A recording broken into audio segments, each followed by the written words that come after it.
In the shadow of the day, we'll embrace the wild and gray, and the sun will set for you.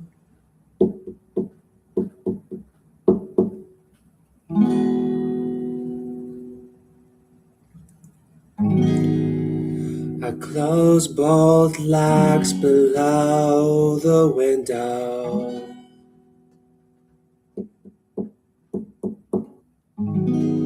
I close both blinds and turn away.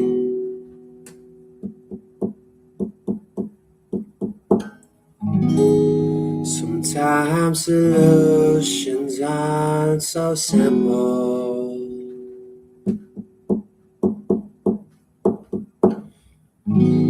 Sometimes goodbye's the only way.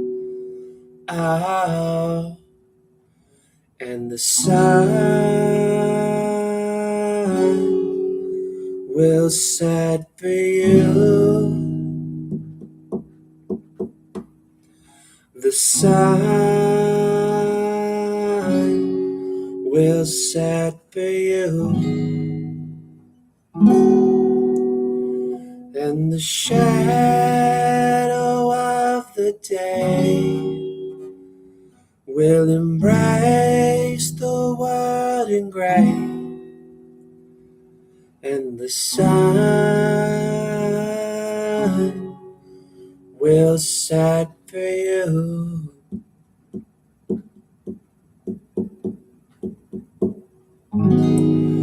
And cards and flowers on your window. Your friends all plead for you to stay.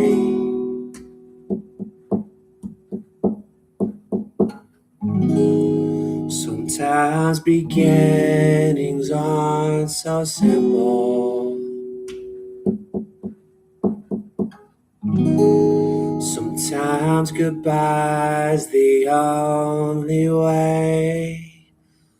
Oh, and the sun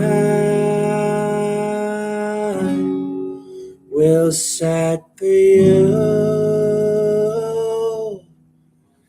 And the shadow of the day will embrace the wild and gray,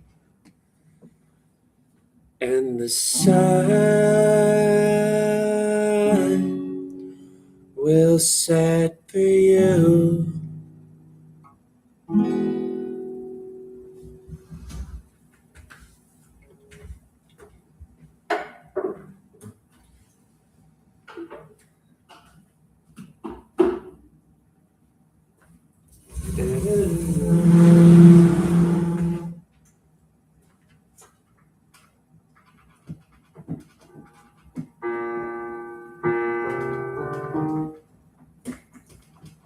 My keyboard's breaking in front of me. That's why I looked up the guitar chords real quick. You don't care about my problems, I know. I don't know that those are correct at all.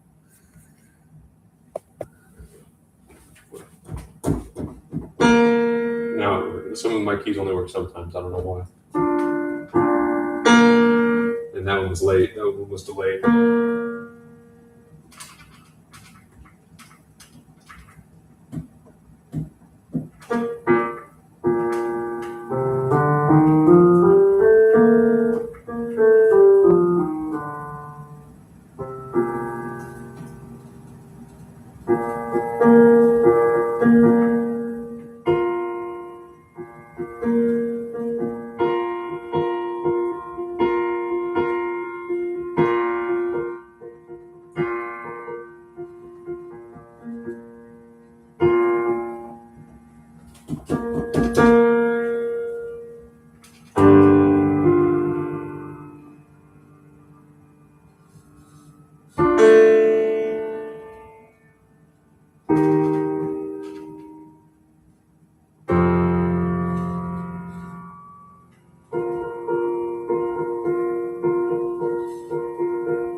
Socket problems. I miss my Bluetooth, my Yamaha Nova piano. It's a real piano. It's a digital, but it's nice. Got it when I was a big boy. Just built my house right before COVID hit. Had a corporate salary. But I can't really fit it in my apartment, so I got that cheap ass Elise's piano.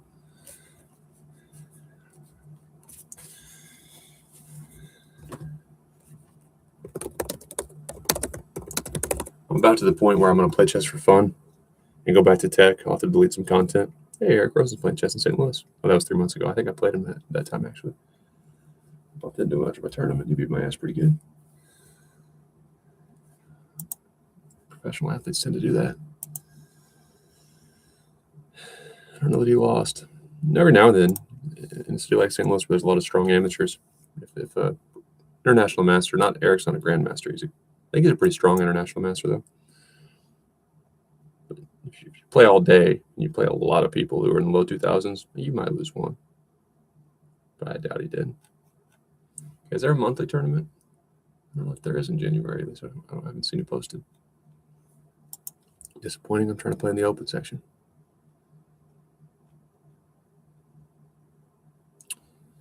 I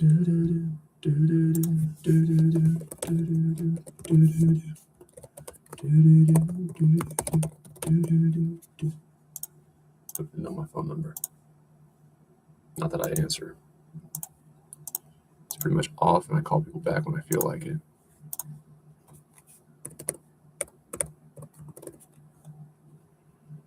Yeah, probably no buys.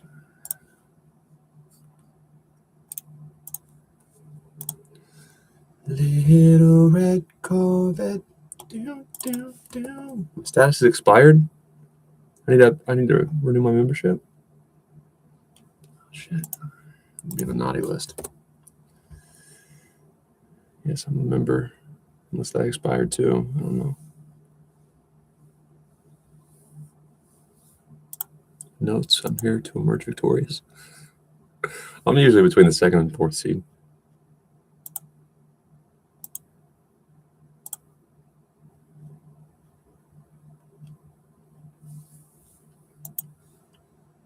I'll tell you, when they read the code of conduct, not so much for the club itself, but I believe they're talking about for United States chess in general, I cringe a little bit, not because they're incorrect or that we shouldn't have rules, but that call it out stuff was a mess. And if I worked my ass off as an adult who didn't play chess as a kid, no one invited me, not my fault, only to get called out for something I didn't do or something that's majorly exaggerated, and I lose access to all those opportunities after I've worked for 6 years to become a master, which is unheard of as an adult, that will be major bullshit.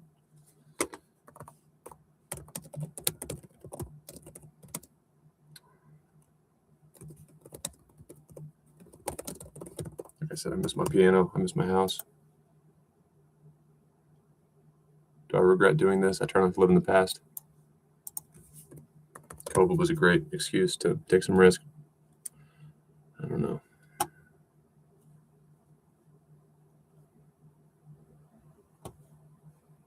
Okay, I think I got all my details filled out.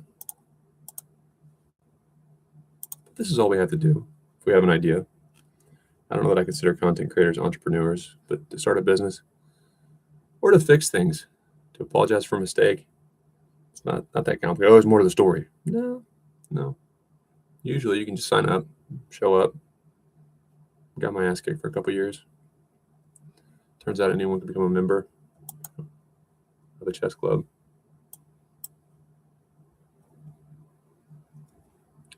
Out here doing it. Numbers aren't very good, but my theory is after America gets our asses kicked in intellectual pursuits like India is doing to us in chess right now, they do have good prizes at St. Louis. It sucks because I'm rarely qualifying for under prizes anymore, and that means I've basically got to win the tournament. All you got to do is show up. On that note, posted this story on LinkedIn. The story happens all the time. It's not like prisoners and guards don't get into it. But both my cousins worked in, I think, level 5 prisons. I'm pretty sure they're both at level 5s at one point, which is, bad people. I don't think they're bad. I think they were usually young, had no guidance, and had a lot of potential. They wouldn't have been in bad environments with no money and no one to teach them any better. That's my theory. Sprays inmate. Like I was saying, it's not that hard. Usually it's not that complicated to apologize, to fix things. Got 5 years in prison. I don't know what a prison guard captain is exactly, where that ranks in the hierarchy. I don't know how many reports that is from the warden. But they have spray to be used if they have a reason. Ignored his role as a caretaker for prisoners and violated the rights of those he's sworn to protect. These are prisoners. Like I said, I don't view prisoners as negatively as I'm sure a lot of people do. At least I see their potential. Pleaded guilty to conspiring to cover up wrongdoing. And that is how an investigation actually works in the real world. And we know he's guilty. Shit. Nah, I didn't see it, didn't do it. Are you sure he didn't do it? Are you sure he didn't do it? We don't need this publicity. Yeah, he didn't do it. Didn't do it. We know he did it. Sprayed the shit out of him for no reason. Just to feel in control. That's unacceptable. Hey, actually, turns out, and I don't know in this case, turns out the guy's family on the outside cares and has some money. They're suing us. It's going to blow up in the news. Tell the truth now. Did he do it? Yeah, he did it. Well, why didn't you say that the first time? My point. Violent criminals and even child sex predators, which is about the only crime where everybody hates you. Look at Luigi Mangione. A lot of people love him. Girls are sitting there with their shirts off outside of Luigi's court appearances. Free Luigi! Who are you? She's gotta be crazy. No, bitch. I'm a lawyer. My grandma died because they delayed her health treatment. And I love Luigi Mangione. I go to church every Sunday. Never had a mental health diagnosis. And I was salutatorian at fucking Harvard Law School. Free Luigi. Oh, shit. Oh, no. Oh, no. And a lot of crimes where it's a middle finger to authority, like that or dislike it. Well, a lot of criminals, like I said, they didn't grow up in luxury. So, no. That guy might have deserved it. But you do not screw with kids. Still, even those who are in jail for screwing with children and are on predator lists, if and when they get out, do still have rights.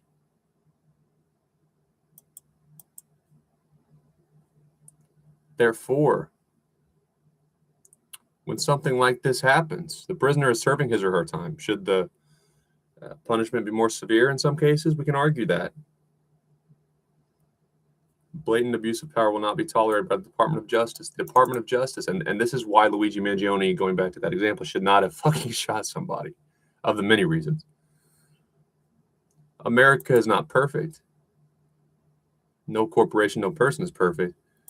But in a lot of countries, you don't have this. Yeah, it's somewhat corrupt every now and then, depending on where you're at, but there are good pockets of any large company, of even the most corrupt branch of government. There are good people, there are good pockets of it. Now, as we get higher, I wouldn't trust them as much because I saw how it works. Eventually, you'll get weeded out. You'll get labeled as someone who might talk too much or be too kind. But overall, America's doing great.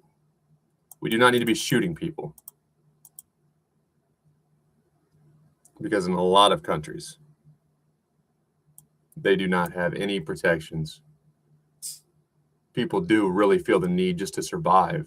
They feel the need to take matters into their own hands at times, but not in America. That's also why we'll never have a civil war in America. Not in my lifetime. We've got it too good.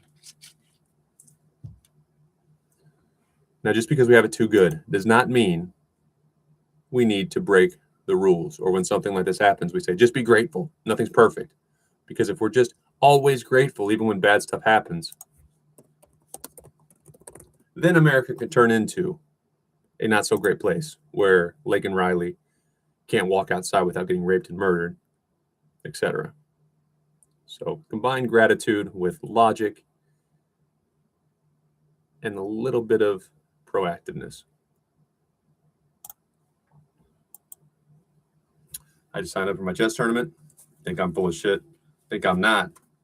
Chess.com didn't want me, probably doesn't want me. I'll talk shit on the Neiman thing forever because that goes back to we all make mistakes. That's intentional. It's repetitive.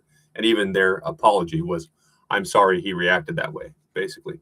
I'm sure that was a lot for him to go through. That's not an apology. That's we acquired Magnus Carlsen's company. And we're partners now. Screw him.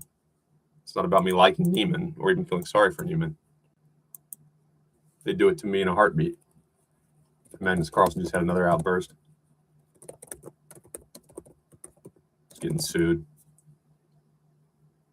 Shoves cameraman. You don't do that. He's just a winner. He's just a winner. I'm so sick of that. You're a winner. You've earned that. You suffered for it. You deserve the perks, the pay, the opportunities, the influence. Follow the rules and be an ambassador. I don't want him to benefit. I wouldn't mind if he got in a car wreck and it impacted his brain and ability to play chess at the highest level because he thinks he can go and just decide who deserves to play chess or who is innocent or who is cheating. Well, then in Narodisky just took his life. So, it does matter a lot, actually, when people just start jumping in and overstepping their bounds.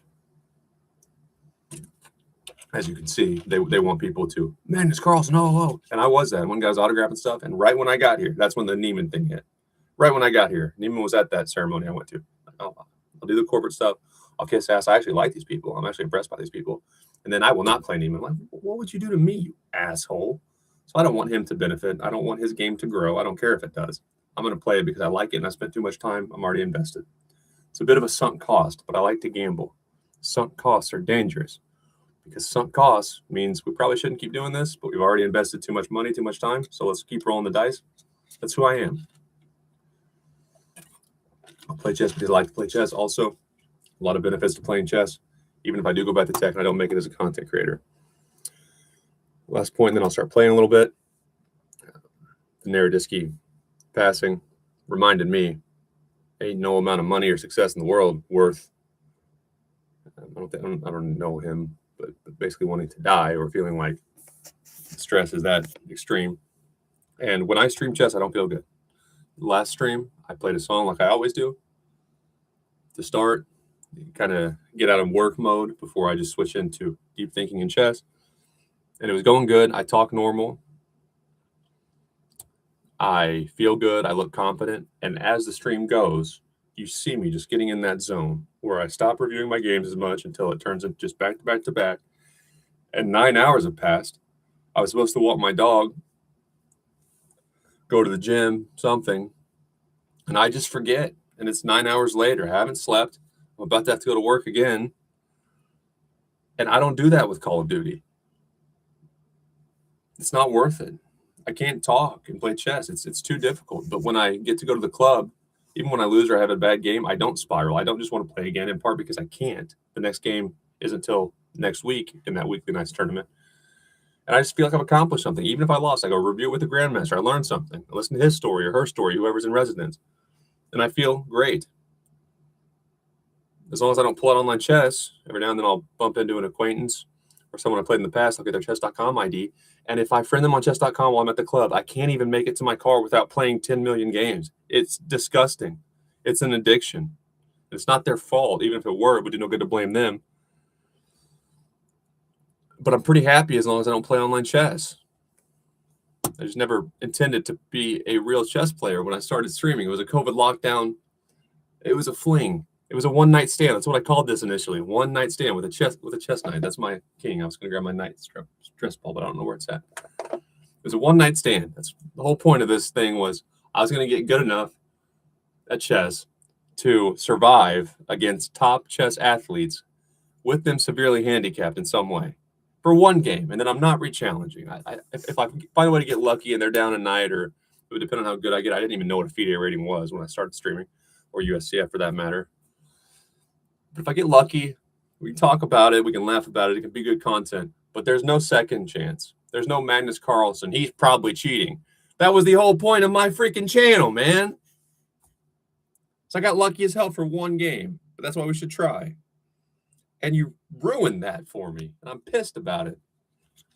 I moved to St. Louis for that concept, for that belief. But I never would have played over the board chess seriously. Even when I was in St. Louis, I, of course, was going to play at the club because I already had before when I was visiting.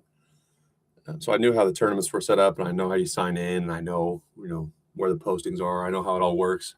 But I didn't plan to try to get any good. I was in St. Louis making some connections. Now we're going to be a chess player.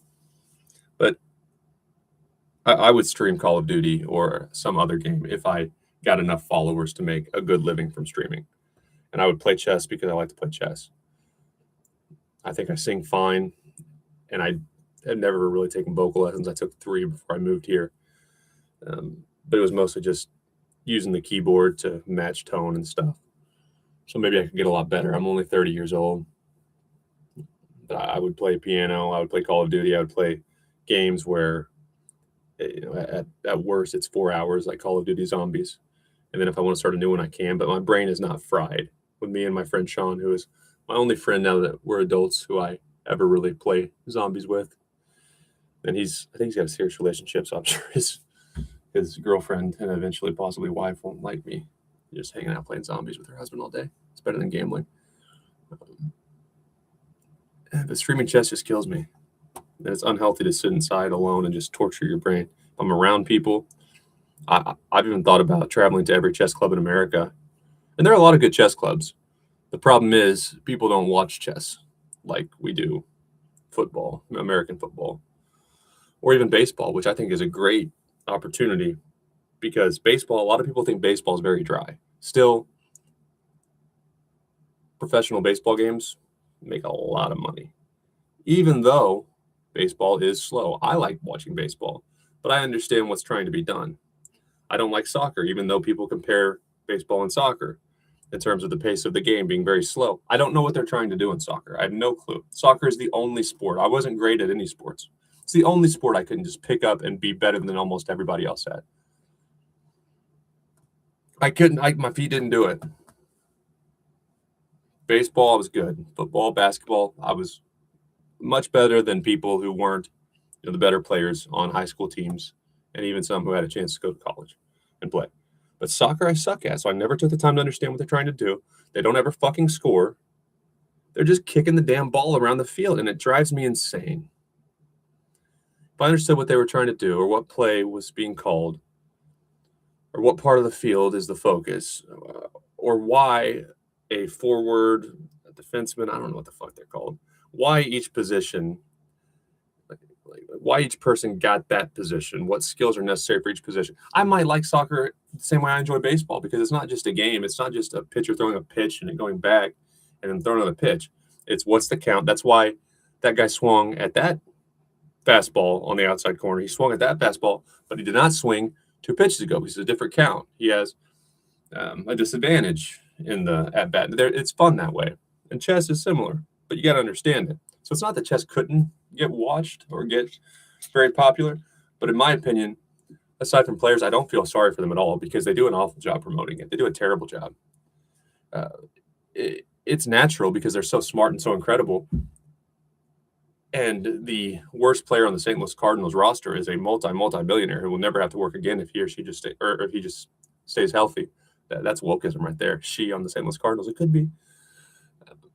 But if he stays healthy for 7 years and manages his money decent, you're a multimillionaire. Your family's set for life.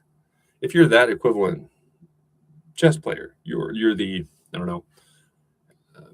700th best chess player in the world. You are completely broke forever. And that is sad because they've worked just as hard in different ways, but worked just as hard, spent just as much time. It's just they don't get appreciated. I think that's sad. That's part of why I talk about it, because you promote it like shit. Nobody cares about Magnus Carlsen. It just makes us feel stupid watching him. I won't play him because I'm too good. Can you just see a beginner's perspective and market it differently? Because you're screwing everyone else. He's good enough and talented enough to make a living. But it just reminds us we don't belong. And even in St. Louis, I deal cards and I've given 8,000 or more Ubers. Nobody knows that St. Louis has a chess club, let alone the best chess club in America. That's amazing. That's amazing. They got some signs at the airport. It's on billboards. But they don't, at the club, I think they do. But I don't know that they promote amateur chess the way they should. And that's the only way to get people interested in chess, because no one understands what's happening. But even if chess blew up and I can make some money without being elite, because I'll never be elite, I didn't start young enough, it's not worth it. It's just not worth it. What got me on that rant? Oh yeah, I was gonna, like, I would travel to each chess club in America. Start with the big ones. I think Charlotte and St. Louis, possibly New York, are the only ones that get consistent with the very, very best athletes in the world willing to come and compete. But I would go. I wish I had a sound for a phone booth there. I would play my couple rapid games and stream it. Then I would go to the next club and just tour like Anna Cramley did, except for I would play more than I would hang out and eat and just show the city. And that would keep me from sitting alone inside my apartment, downward spiraling for 1,200 hours. But no amount of money is worth this. What it's done to my brain. I would stream, I would play music, and I'd play chess because I like to play chess. Real chess over the board. So if you like my content or my personality while I'm telling my chess jokes, every now and then I'm going to follow her on Twitch and various accounts that I just posted, but I don't actively stream on. If I get enough followers, I'll keep doing it, but I'm not having fun anymore. On the bright side, I did stop yesterday before I downward spiraled, and that's awesome. It's baby. I was singing Linkin Park for Bennington. He's got an incredible voice. Chester Bennington, the lead singer of Linkin Park. I'm going to stop talking after this brief thought. I'm going to play decent chess. Chester Bennington has an amazing voice. When he was alive, he's 41 when he passed, so he's quite a bit older than me. But when I was a kid, their music was pretty big. Let's pin stuff. And I heard him getting praised all the time. And when YouTube and podcasting blew up, it was even more so. Man, he's got an amazing voice. And I wasn't into music as much when I was a kid. So I'm just thinking, sure, he's fine. He's a professional musician. But now that I'm older, when I hear his stuff, man, he does. I watched a YouTube video of him warming up his vocals, hitting different notes, just the power in his voice. He's amazing. He took his life. It's about being super successful.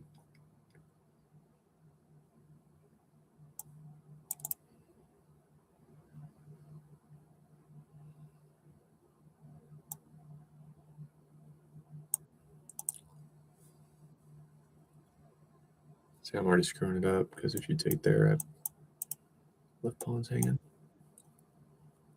Okay.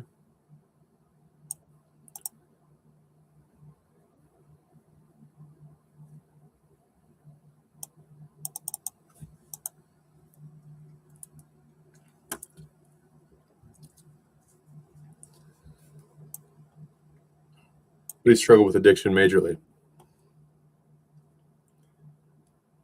And he ended up, I don't think it was an overdose. I think he killed himself. How did Chester Bennington die?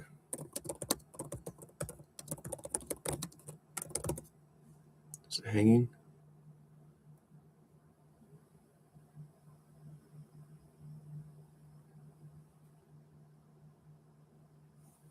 He's good looking too. I mean, he's got everything going for him. Okay, so he left no note. It was hanging. He hung himself. And with addiction, Like I said, I streamed way too much, so many times, and I meant to play one game. I'm usually pretty good about being on time for work, but I'm ashamed to admit, and I won't do this anymore. I haven't done this often, but on my way to work, I wouldn't look at the phone because I understand how severe the consequences of distracted driving can be. But but I would sit there and just try to remember the position. And the drive to work is about 5 minutes. And as soon as I start that game, I'm thinking, I'm just tapping my thumb on my phone. Well, why did I start this game? I can't predict what someone's going to do. Even when people play blindfold chess, they have to have someone yell a notation. So I'm just clicking buttons. Like, why did I start this game? But instead of, one of the reasons I'm alive, to be blunt, instead of just, oh, there's something wrong with me. Oh, I did it again. I do try to talk nice to myself. And last night, I got one win away from my goal of 2100 in rapid. Instead of just criticizing myself, you idiot, you should have taken a walk. You should have been focused for that one last game. Said you downward spiraled. I think I downward spiraled close to 2050 again. I told myself, good job, because in the past I spiraled down to 1800 again. And I stopped. I went to bed. I took care of my dog. Was it perfect? No. Was it better? Yes, it was. And a lot of suicides where the addiction or the problem or the depression goes from the normal pain we all experience in life to something that's dangerous. I strongly believe, I'm not speaking in Bennington's case anymore, or Narodisky, I don't know them. It's because we didn't try to focus on the good things we did as well.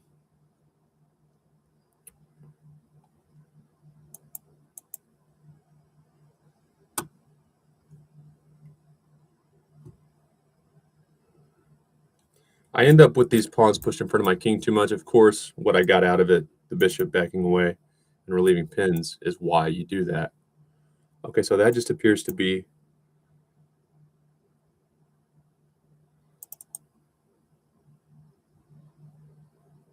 so from here, then you're here, then I'm here, then you take it. That's why I can't really do much. Because, of course, I would like to take with that bishop being gone, so I'll get that pawn, but that's not exactly possible.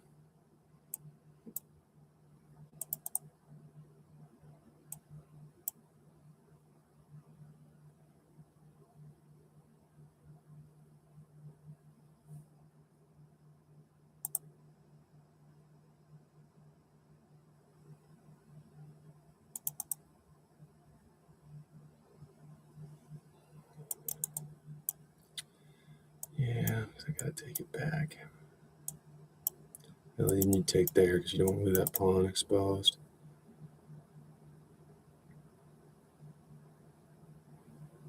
You can't leave it sitting there, though.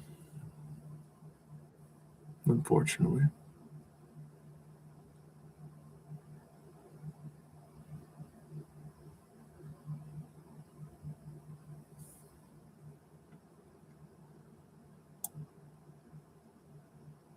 Let's solidify that pawn.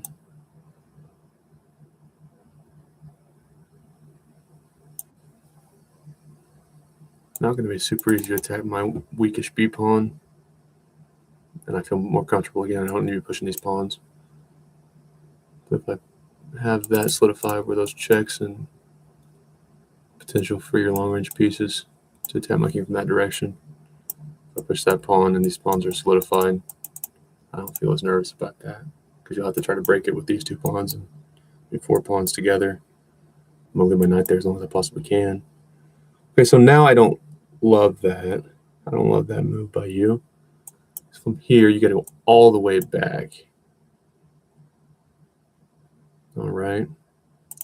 So let's look at something like this. If you push, tell you what, if I can get there and get that bishop moved, I'd like my knight to be there. So here, push that pawn.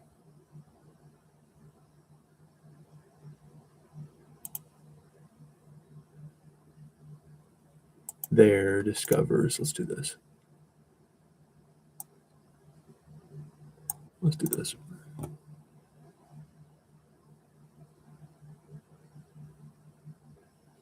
I'm not wasting more time thinking about it. Yeah, fine.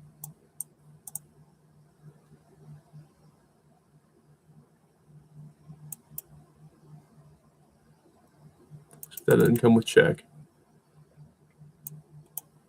Then if I get here and I'm here, I have a move to steal.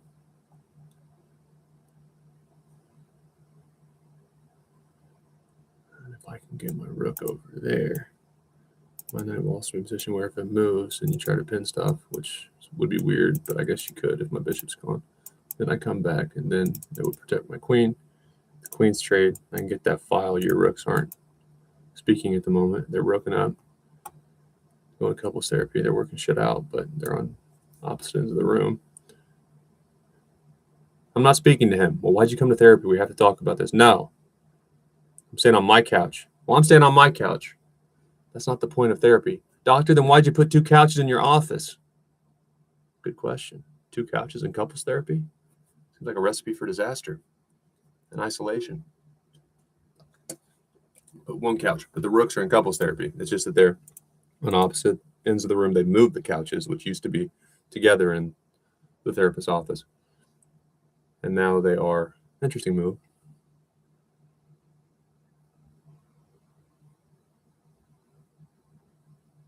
And they're just fighting.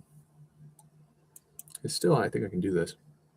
So from here, we want to go there. That's interesting. I don't know if that's good.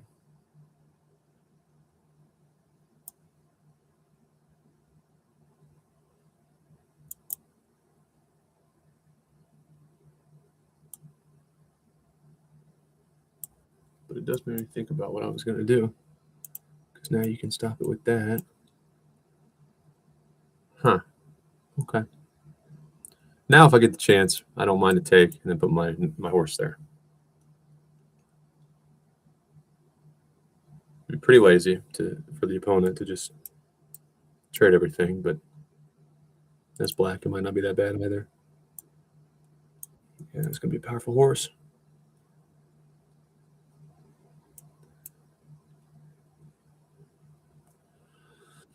You bastard. I don't want to draw this. I hate you.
I don't care.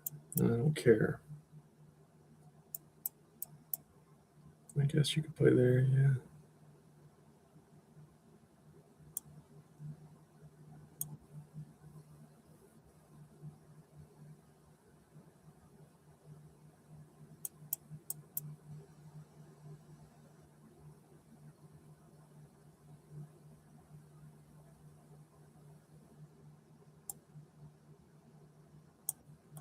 So if you take it, I'm here with a decent rook. I'll defend the checks that way. And this looks like a draw.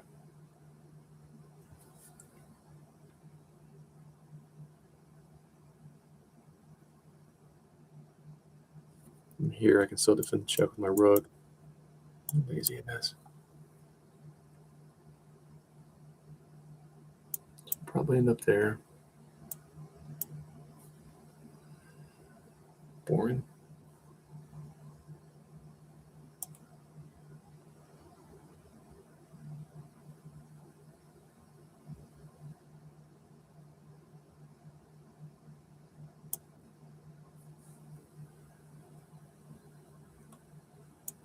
I wouldn't play that. I'm allowing this, which I don't love. I don't see an immediate problem.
That's why you don't push your pawns right there.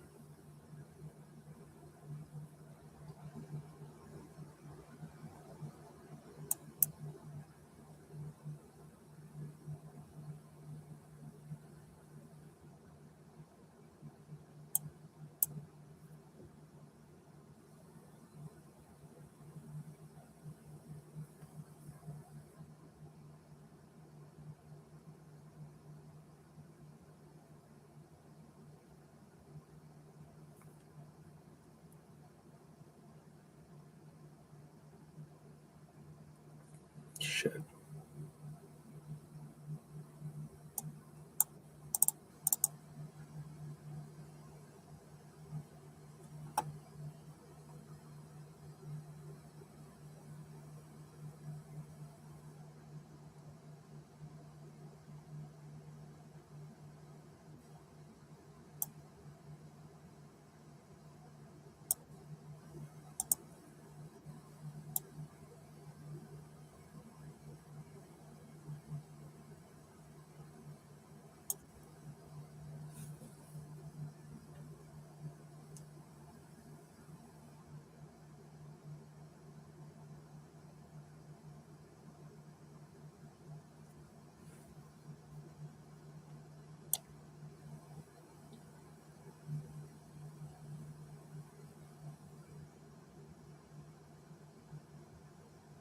Trying to draw it.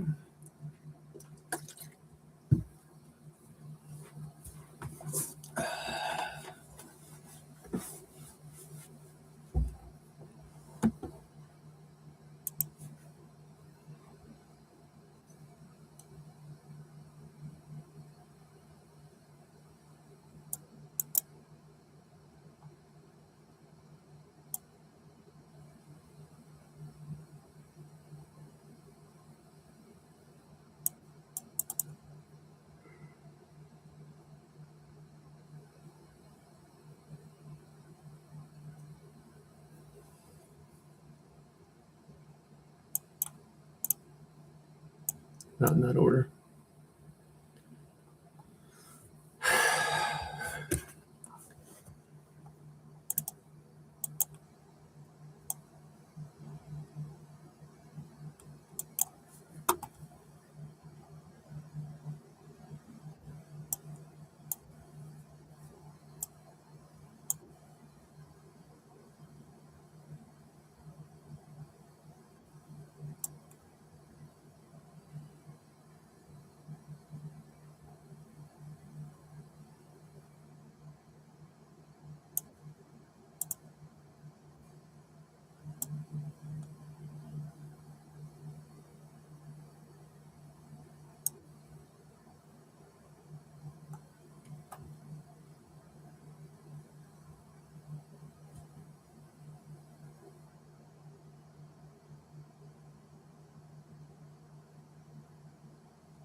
All right, where's your mate, though? That's a key component of chess. It's finding the mate when you're winning. What a jackass. Can't do that. Why am I even... See, I'm not even... Why would I even look at that?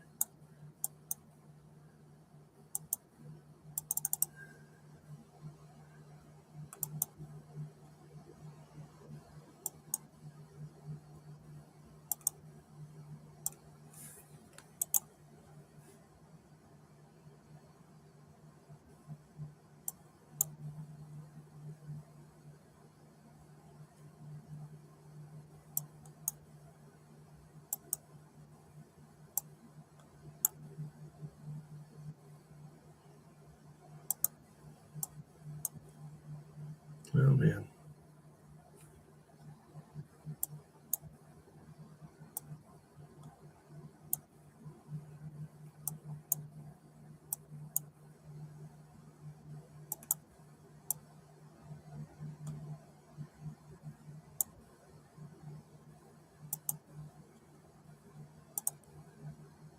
Ah! Good job.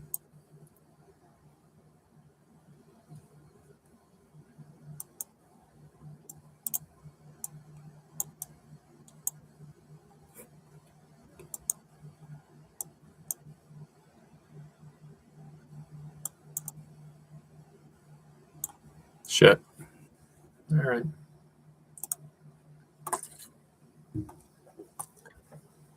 Let's not just play back to back. Let's actually get better. First game of the day. Not an excuse, but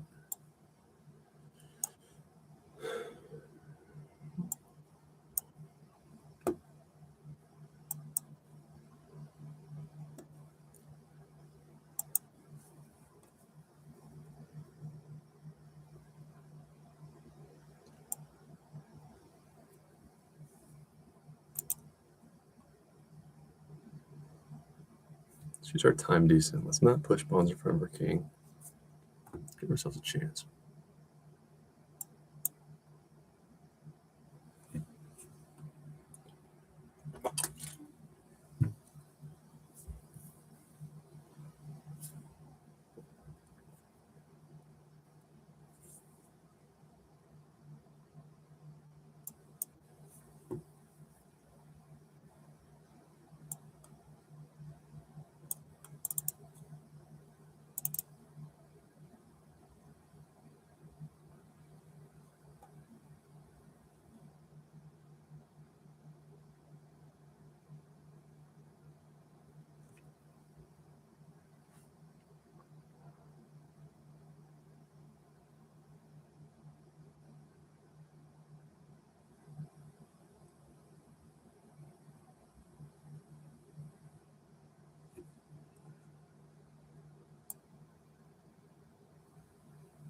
So you're going to take with that. Fine. I don't actually love that decision by you.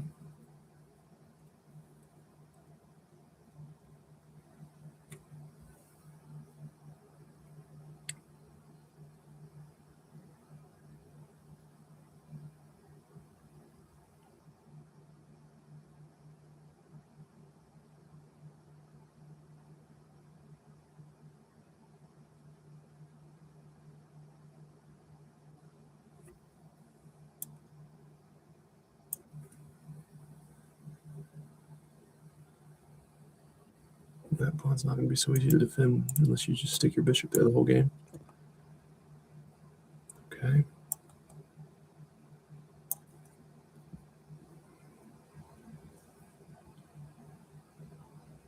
You don't love making these moves. Like in the last game I mentioned, I don't need to be pushing my king pawns.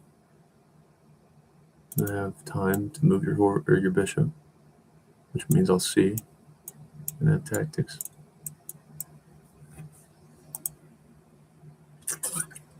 Reasonable move.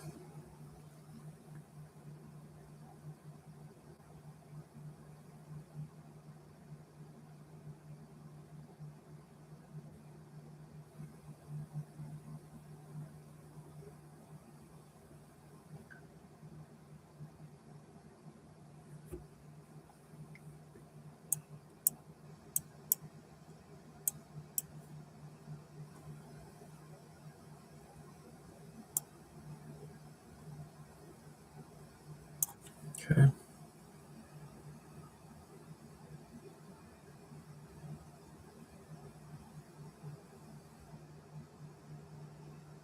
Looks like you're going to play g4 if you're going with that approach.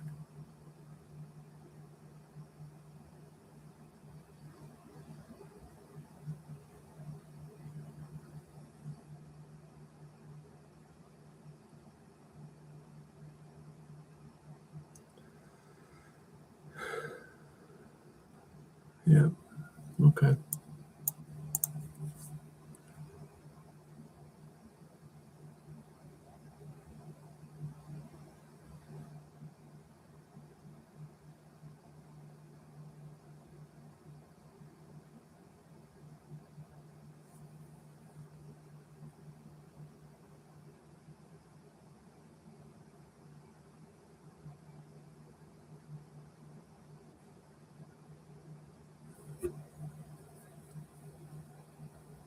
Hmm.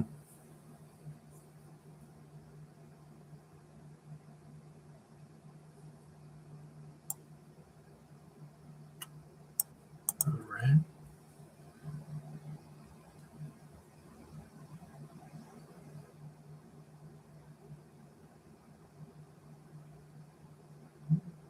I might end up playing h5.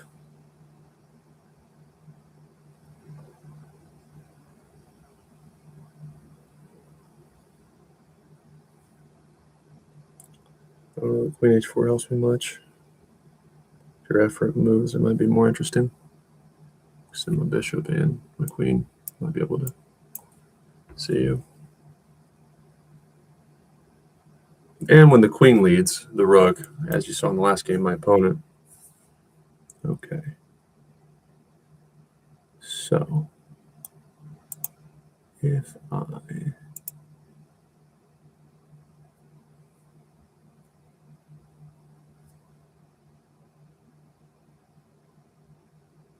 Okay.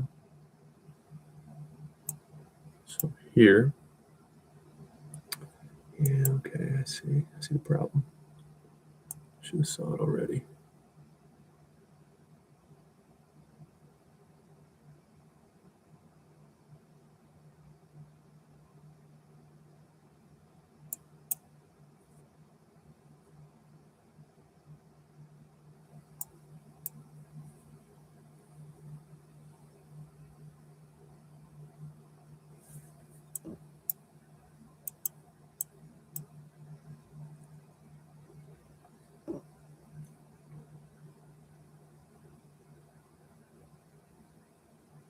Oh, okay. I understand.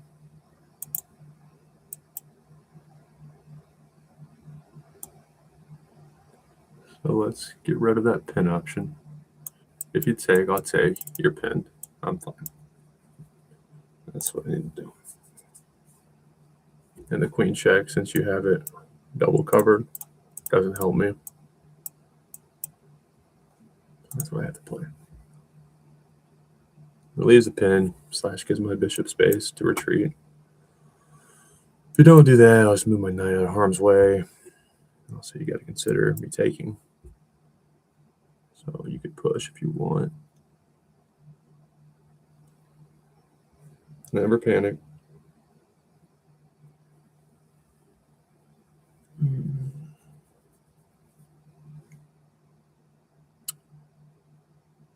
Anticipate +2, which will help us never panic.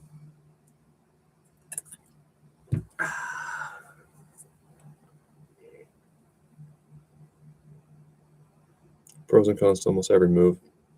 Of course, the pro is what I was worrying about, which is my bishop getting trapped. The con is it doesn't matter a whole lot at the moment, at least. Your king's not as safe as he used to be. And you allow this pin to matter. Yeah, fine.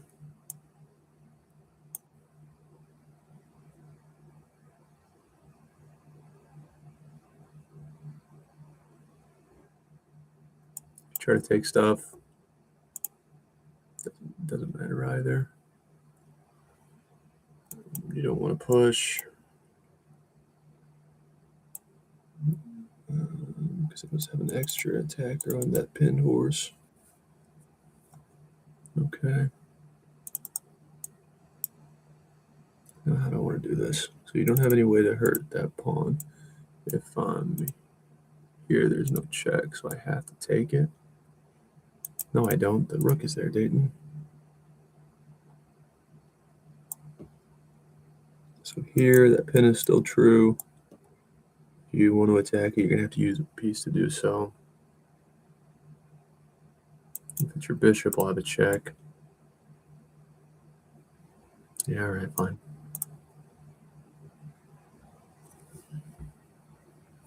So what, I'll be down a pawn that I can get back. Then what I was looking at earlier should come to life.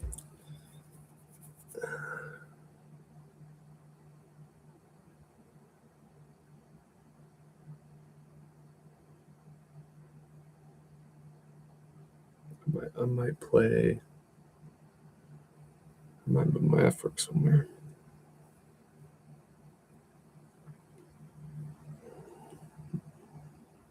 White is fine.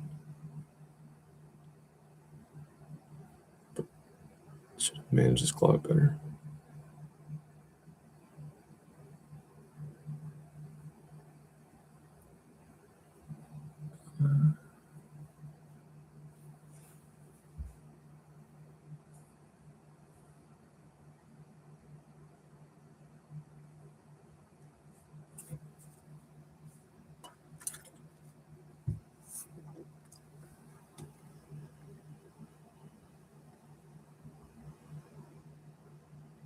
My king is just so much safer, though. And if you're trying to think of ways, I don't know what you're trying to think about here. You need to get some time back, accept the loss of that knight, continue. Because you're not saving it. It's impossible.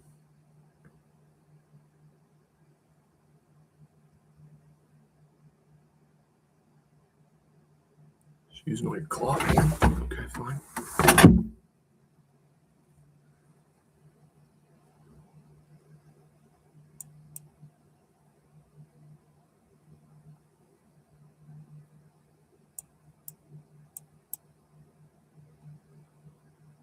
Okay. Discovers. I can't defend. Else, I lose my queen. Discovers. Here.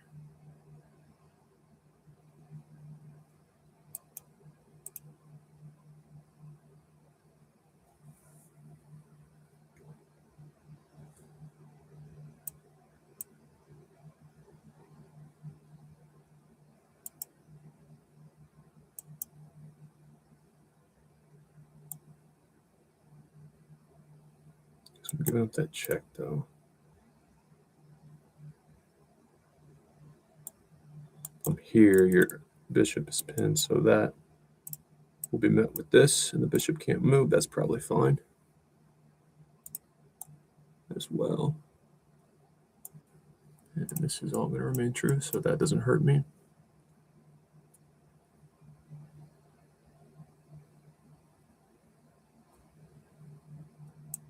My bishop won't be able to attack that pawn, which is not a big deal. And if I get a chance, I might just play there to be safe. Since I have such an edge on time.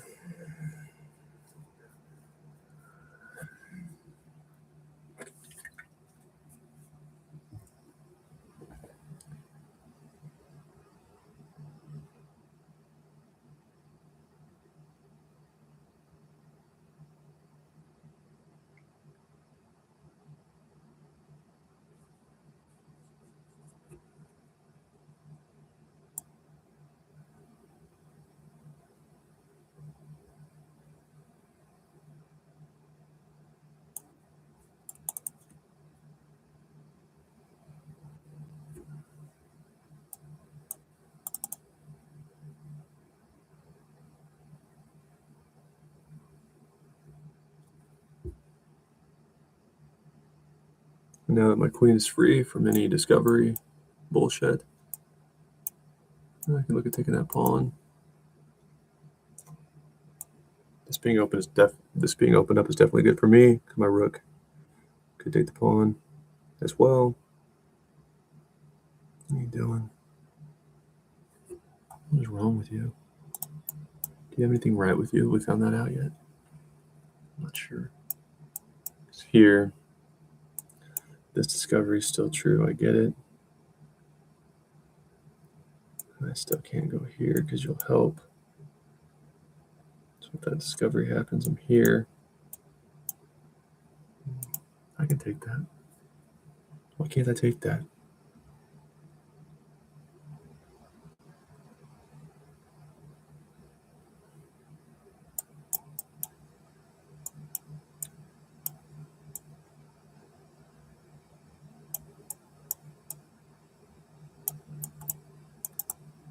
Why can't I take that? I should take that.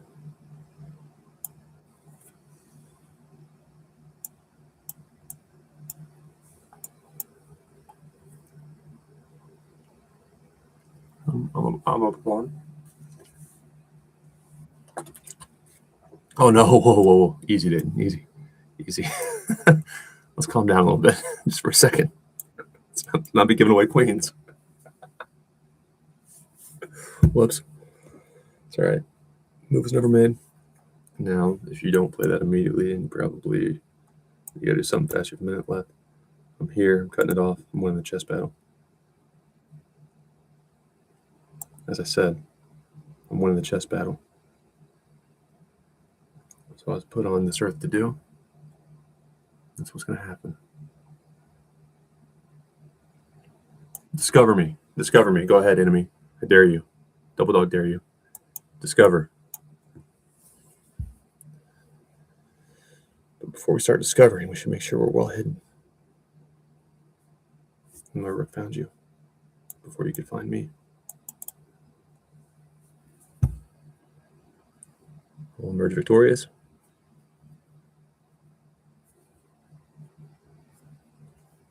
Against the Beth M. Sibo.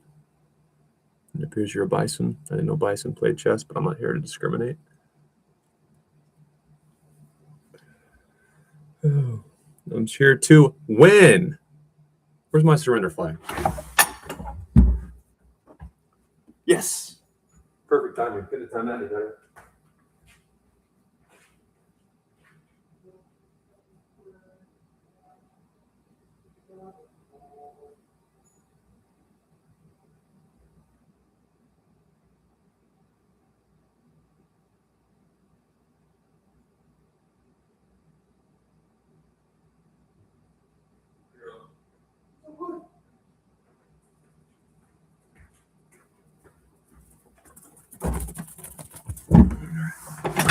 $20.77. I don't know why I took that out of my phone booth. Oh, you're too good to play me, Mr. 2100? Really? I'll remember that. I got a list. What's that show? I never watched it, but the lead actor, he does more music now, and he came to perform in St. Louis at, what do they call it? Hollywood Casino, which is the casino I work at. They have an amphitheater, which is where, Wiz Khalifa, Snoop Dogg, I don't know who does our event planning, but they're amazing. Networking machines. Okay, do I take that pawn? I can. But we have another venue for smaller performances, or maybe if it's cold, if there's some reason that the amphitheater might not sell out, we'll use that venue. And I forget what it's called, Music House or something, maybe?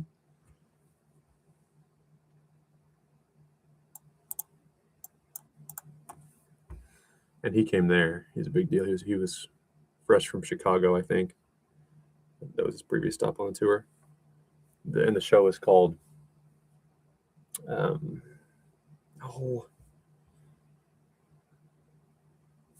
that show called?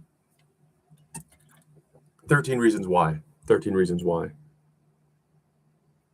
And basically, there was a girl, I think her name was Sarah in the movie. She killed herself, and she left probably an audio tape of all the people that wronged her, and it led to a lot of bullshit. And I'm going to keep a journal like that, except for I'm not going to take my life. just going to use it as motivation, like Tom Brady. All the enemies, you're too good to play me? You're too good to play me? Okay, you want to abort that game? I've got a journal. What's he going to do? Is it a manifesto? No. On my journal, I very explicitly wrote, this is not a manifesto. That way, if the FBI comes knocking on my door for some shit I said on social media, they'll be very confused. Hey, we're supposed to check his journal. We have a warrant, but the warrant said it was to check his manifesto, and clearly on his journal, Dayton wrote. I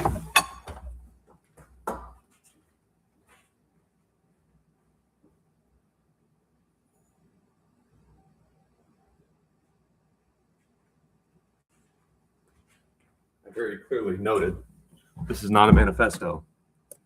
It's simply a journal. A lot of men have them. I wouldn't recommend promoting your journal. It's not the most masculine thing in the world, but I wrote not a manifesto. Leave me alone. Don't invade my privacy. That's where the enemy's names go. Too good to play me. Wasted my precious 15 seconds after I wasted 10 days downward spiraling.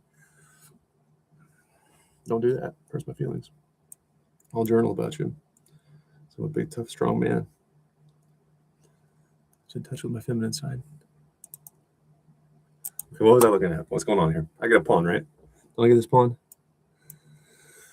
Boom, boom, boom.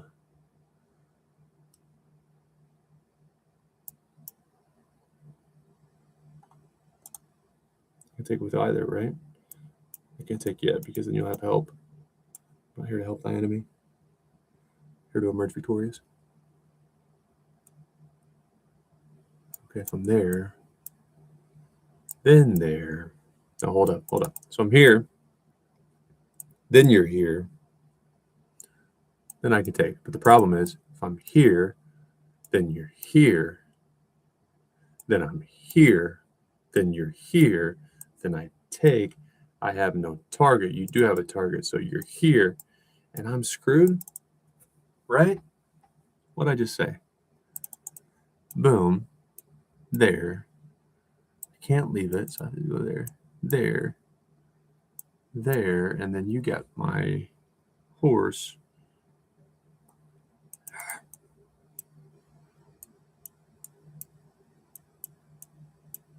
So I would have gotten a rook. Then your bishop. You get my bishop and a rook. I got your pawn. That's what I do, right?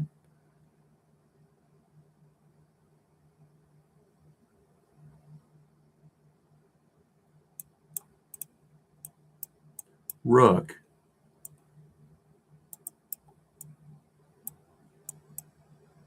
You get my rook and knight. I get your rook and bishop, but then you still have that, so I can't do that, right? I'm out of it. Boom.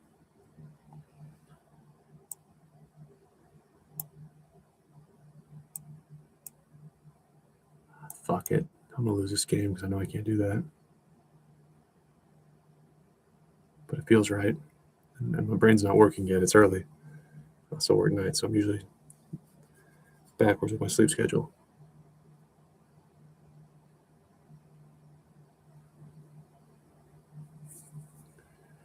But if you take, then I take. Oh shit, yeah.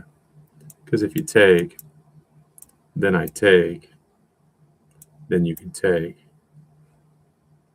And I just fucked up really bad. I hate this game.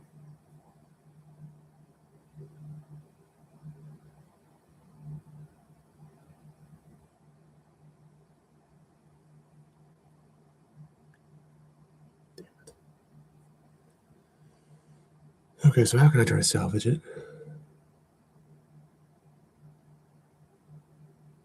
Well, the first solution is you don't calculate correctly and you get scared of nothing.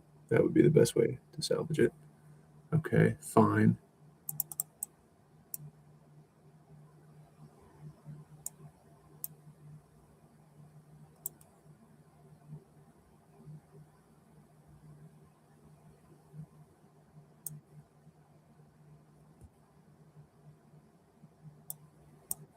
Whoops.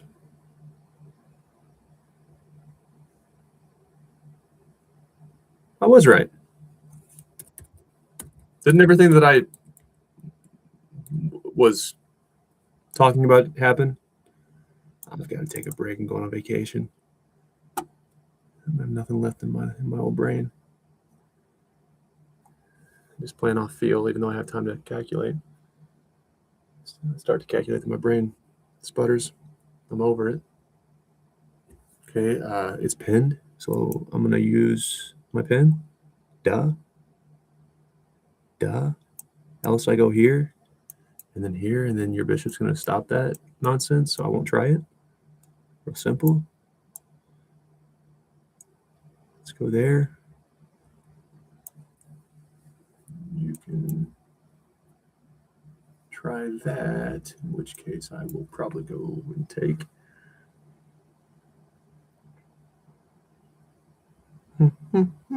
This is why you always just follow principles. Always just follow principles. Get your stuff in the game. And good players make exceptions. Average players who don't have time to dedicate their life to it don't.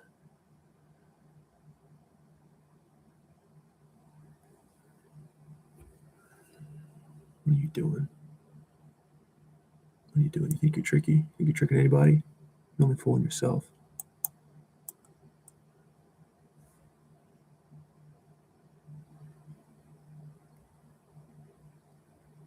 It's the only person you're fooling is yourself. We have to be our own best friends in this world. It's a cruel world. It's beautiful as well. If you don't love yourself and the way you're playing, you clearly don't love yourself. If you don't love yourself, no one's going to love you.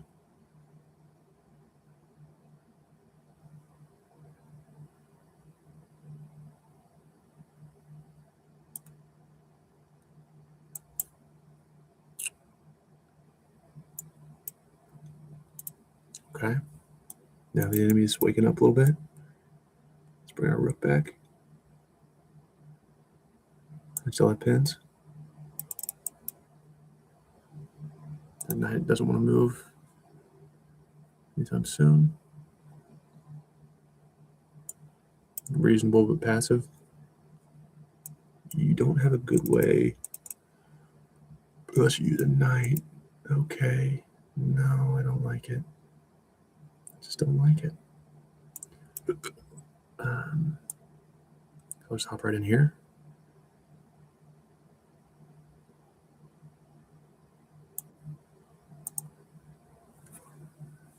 My puzzle's coming together nicely.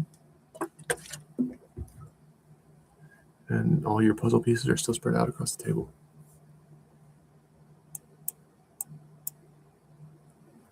Forced. And I'm here. And whatever you do, it's looking pretty slow. Because I have time. I'd rather take that first. Either way. You can't move in a manner. Yeah, I could, actually. So let's go here. First and foremost, let's go there. You can get that pawn if I want it. Do I want it? I think I want it. Okay.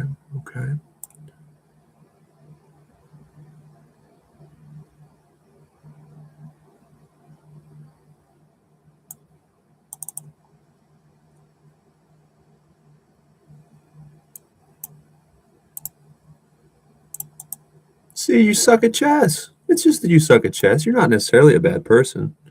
You might do a lot of great stuff. You might volunteer. You might be a missionary going to the most dangerous parts of the universe, spreading the word of God, the wonderful world of Jesus. The wonderful word. Sorry, agnostic. But you're going to leave your back rank weak, which is why you probably should stick to whatever else you're doing with your time, because chess isn't your thing. Okay. I sack. You can't take because duh. And your bishop will no longer be helping, which means I win the chess battle. You have to leave your queen to defend the mate. I win. And in case you haven't spent much time playing competitive sports, that means you lose. That means you lose. And guess what? I'll continue the plan until you're very sad. Likely the better decision is here, but I like to show off. It makes me feel fancy. Okay, here. Okay, so here, and I'm just gonna win the game, no matter how this gets shaken out. That's the better way to do it. Let's be clean.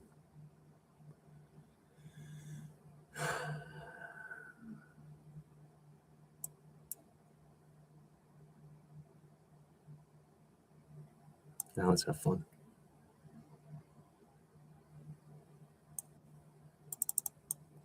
Ooh!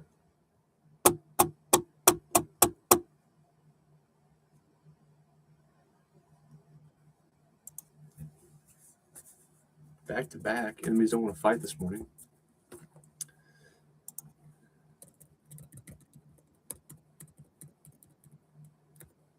See, I'm telling myself why I can't do that, and I still do that.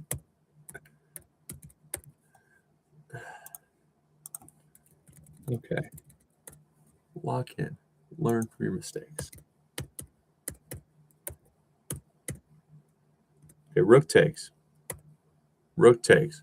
Bishop takes. It's targeting my rook, which is why I had to do that. And that happens. So I'm not down any material. I don't know why it's that bad for me then. Aside from usually, even though I have an extra rook, you don't want to give away 2 minor pieces. A lot can be done because essentially we have rook, rook, queen, queen, bishop, bishop, my rook for 2 minor pieces. There's a opening. What do they call that? Is it the fried liver opening? I think that's what it is. I don't know opening. That's just, like conceptually what it is.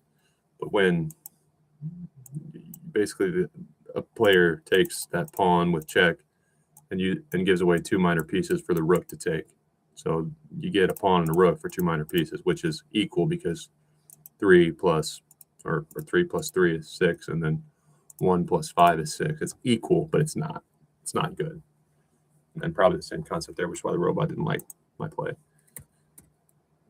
And I'm being real lazy here. Real lazy. Queen d3. Real lazy. Yeah, bishop takes on f3, and then you can't use that knight because I'll take, so you just damage your pawn structure, and I have checks and a lot of options. I'm not seeing the board well. But I count to 2 real good almost every time, even when I'm tired, even when I've played too many games. 1, 2, 1, 2, 1, 2. Chess is hard. Can you count to 2? Yeah, but I'll never be a grandmaster that way. You're right. It's a tough goal. But you can be 2,000 online that way. 1, 2, 1, 2, 1, 2. What did the bishop do? About that. Start counting to 2. This jackass. I paid $1,000 last month for my daughter to get lessons with the best chess player in our city. He's going through the Roy Lopez in detail. He's handing her books, Bobby Fischer books on the endgame, thousands of pages total. And this asshole comes along. He says his name's Dayton on YouTube. My daughter shows me his video. Hey, he didn't charge me, and this Dayton guy just told me if I count to 2, I'll be better than all my friends at school. What did you just say? What did you just say, honey? Don't call me honey. I'm a female fucking warrior. My daughter's saying fuck now? Yeah. TikTok's here. Kids learn that word and a lot of other stuff from the internet before they're ready. But Dad, I just had to count to 2. Like, he's not even talking about chess yet. I'm just sitting in my room counting to 2 all day. That sounds like a mentally ill thing to do. Just sit in your room and count to 2. But he said it's going to work. I had to try it. Okay. 1 2 1 2 1 2 1 2. Figure out chess later. 1 2 1 2. That's tactics. 1 2 1 2. Uno dos. Uno dos. 15 away. Come on now. Come on. I want it. I want it bad. I want it real bad. That's playable, but not. There's some trade-offs with that though. When the queen takes, okay, I'm probably going to do this.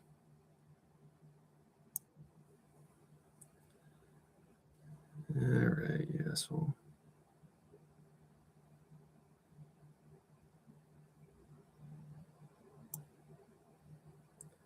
Let's get active.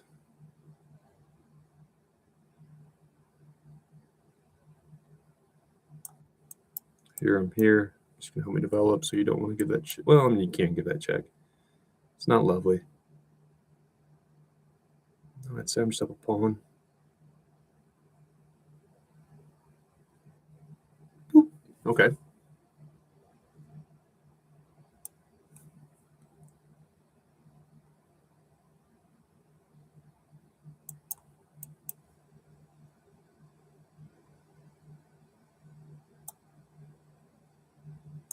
When we're up a pawn, play very smart. Usually it's not a bad idea when you know you've actually won a pawn and there's not compensation. Get developed, save some time, get your king safe, emerge victorious in the chess battle.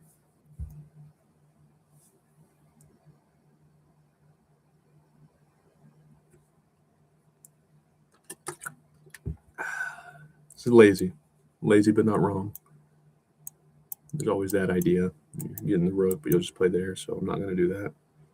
So here, if you play there, let's calm down a little bit. Let's calm down. Bishop d6. Fine developing move. Prevents me from immediately going bishop c4, which is a pretty good square.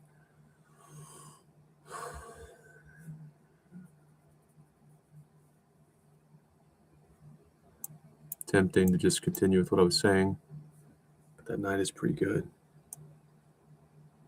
I can still do that because 1, 2, I count to 2 real good.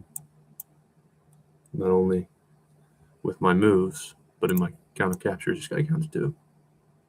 Just make sure you count to 2.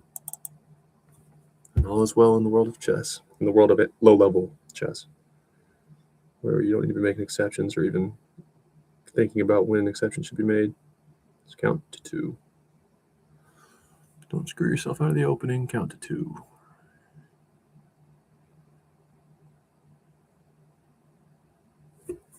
Okay, so now the tactic. I don't even know the definition of tactics, man. I don't care. Everything's a tactic in my book. So here, I'm here, and you have problems because you can't take it. And I have an extra attacker. I'll win the chess battle. That's what you should be seeing right now. It's the only thing that matters.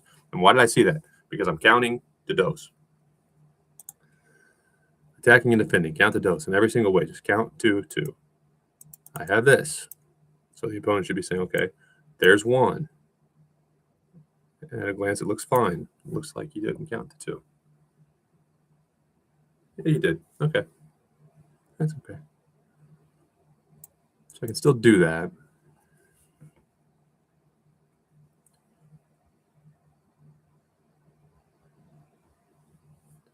But then I just get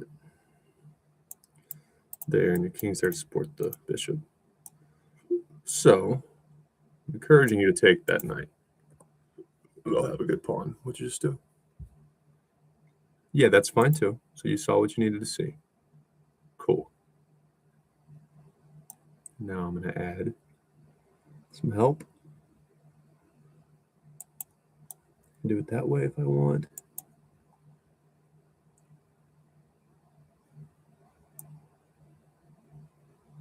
Because how do you hurt this pawn?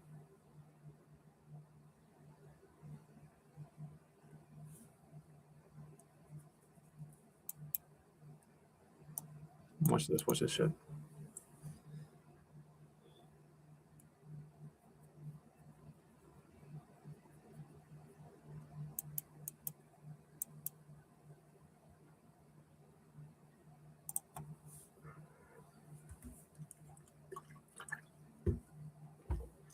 And when we push these pawns, most games we're going to castle short, which is O-O. I go in and out. Like, I want to teach, and when I'm streaming, I understand this doesn't really matter. Anyone that's good at chess knows online's basically a scam. Okay, so that's interesting, and it's almost like you're in my head. Are you watching my stream? Because now that pawn wouldn't be weak anymore. It's supported.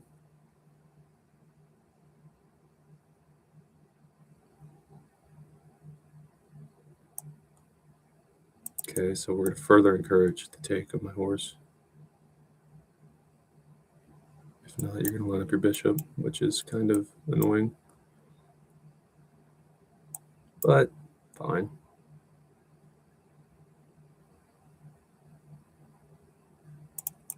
I can still do that.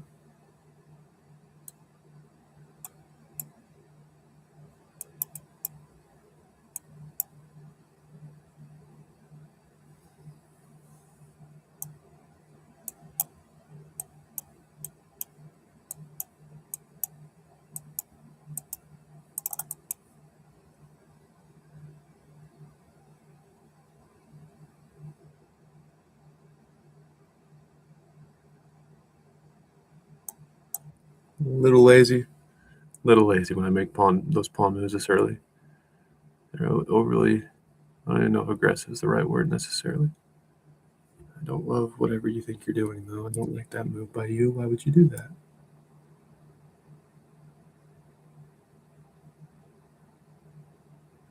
What am I missing here?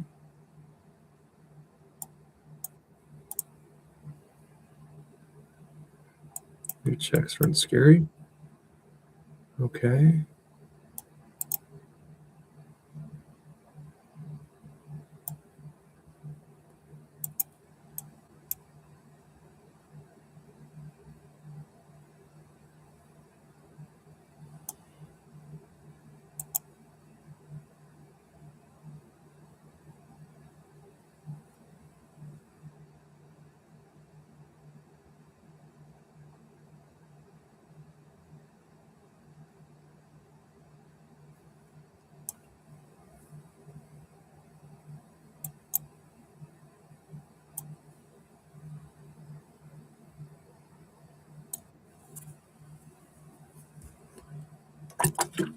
Yeah, I mean, decent try, but I don't like it because I have a target, which means I have time.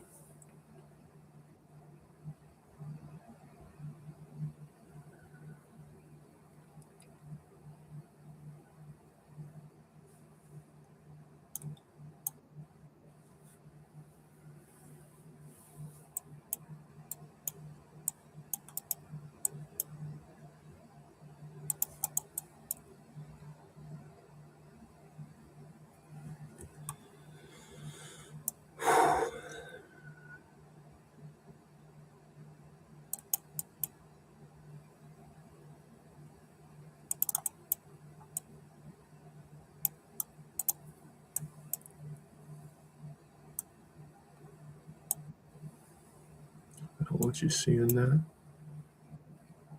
It matters a ton.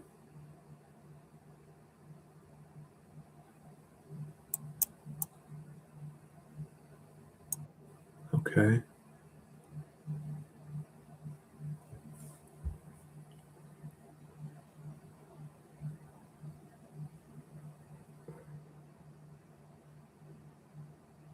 No, your only annoyance is this pawn. And it's not going to be near enough if I play well to salvage the game for you.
Okay.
What'd you just do?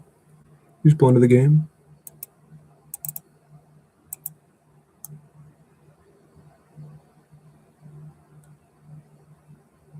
Yes.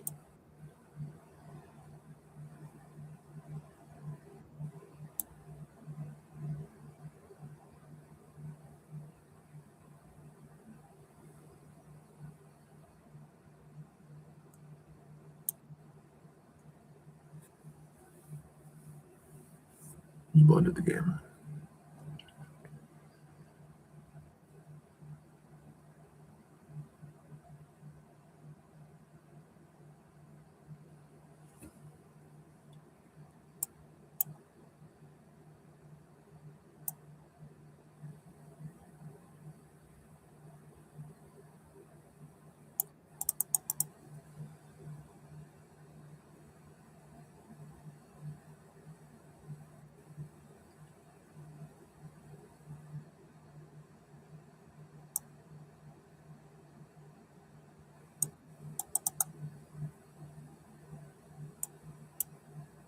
You've got to use your queen to help support that pawn.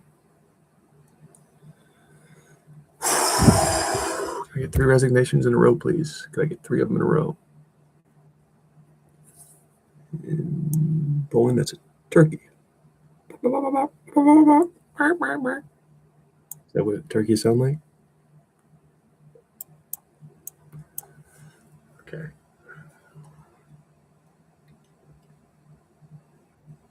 No, see, I'm showing the wrong moves. You shouldn't do that.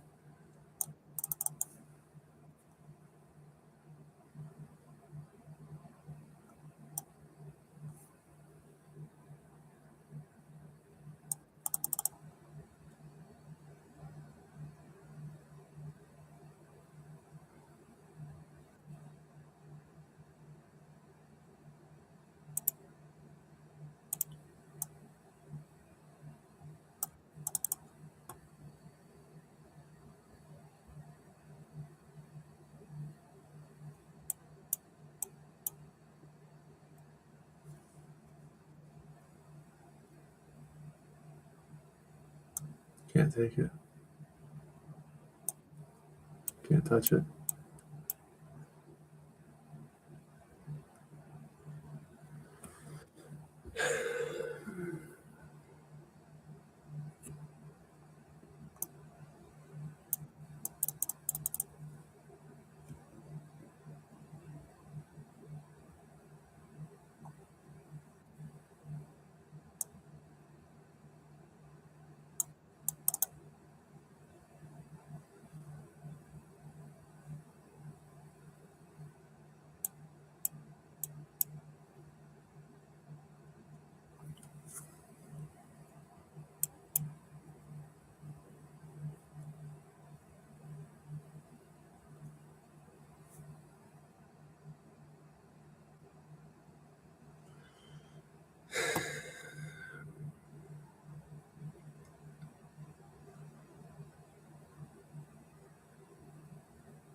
Enemy.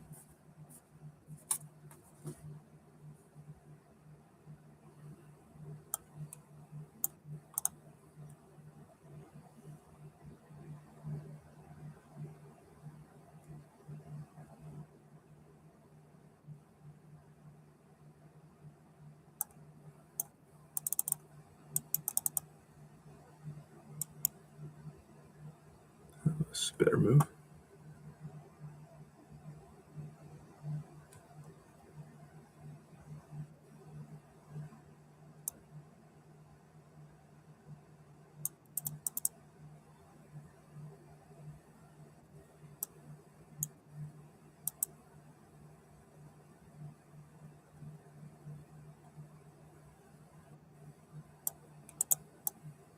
Lazy ass. Can we get cheap tricks? Well, guess what? I'll make life easy on myself too.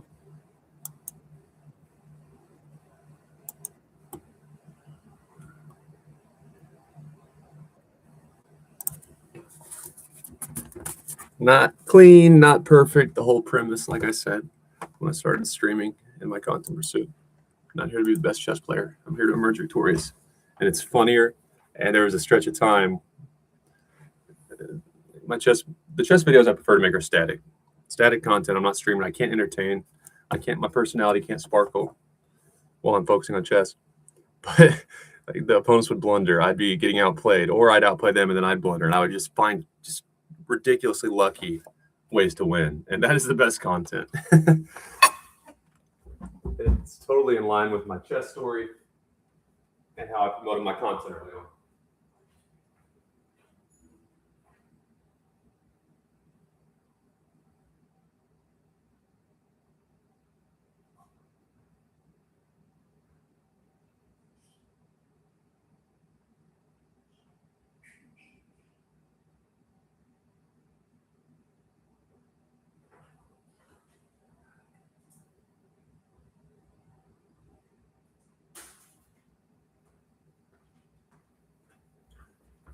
Tired with the devices too much since COVID.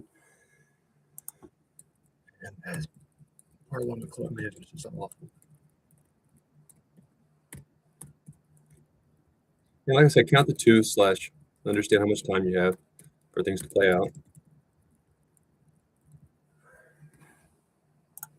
The best example of that from the last game was it's badass. That's a badass sounds kind of like, what show is that? She bad. Bad means she good? No, bad like she hot. Like bad. She bad. Bad is bad. No. Bad is good. What show is that? Like when I say badass, that implies it's cool. Wow, you found that. That's dangerous. But bad is just you suck at chess. So I don't mean to say badass. I mean bad. It's bad. That's a bad move. Because you're thinking that here, and what I'm seeing, of course, which is correct, that pawn will be loose because my knight will attack. But you're thinking, at least they're thinking. You can tell at this level they're thinking, and they're not entirely wrong, or parts of their plans are logical, and sometimes they're really good plans. But here, your plan is right because you're going to move my knight, so I can't take that back. You think we're going to be equal, and you're going to be kind of invasive. But I'm here. You have to respond to it. Let's think in terms of responding. Count to 2, responding, creating a threat. So something has to be responded to. When you hear me talk, even when I'm not streaming and I'm actually, like I said, the static content where I'm just playing one game, and sometimes I would only play one game at a scheduled time, so I'm just focused for that game. But even then, I don't really know what I'm doing. I don't see specific lines because I'm not that good at chess in the scheme of really good players. I'm roughly 90, 91 percentile in America of those playing competitively, not online. The problem is, to get to my level in over-the-board chess, it's not necessarily easy depending on how smart you are. I don't know that I'm that IQ smart. I would say much better than average, but I'm no genius. Never been identified as such. But to get from 0 to where I'm at is doable. To get from where I'm at to master and above is a fucking chore. Where you're seeing exactly what could or is going to happen. I got a decent feel, which might indicate some talent had I started younger, especially.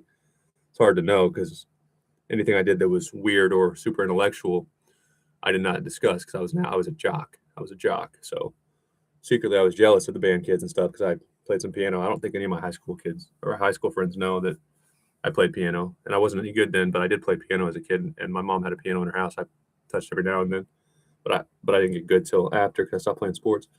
And I think I started screwing around with guitar a little bit my senior year of high school, but I was no good.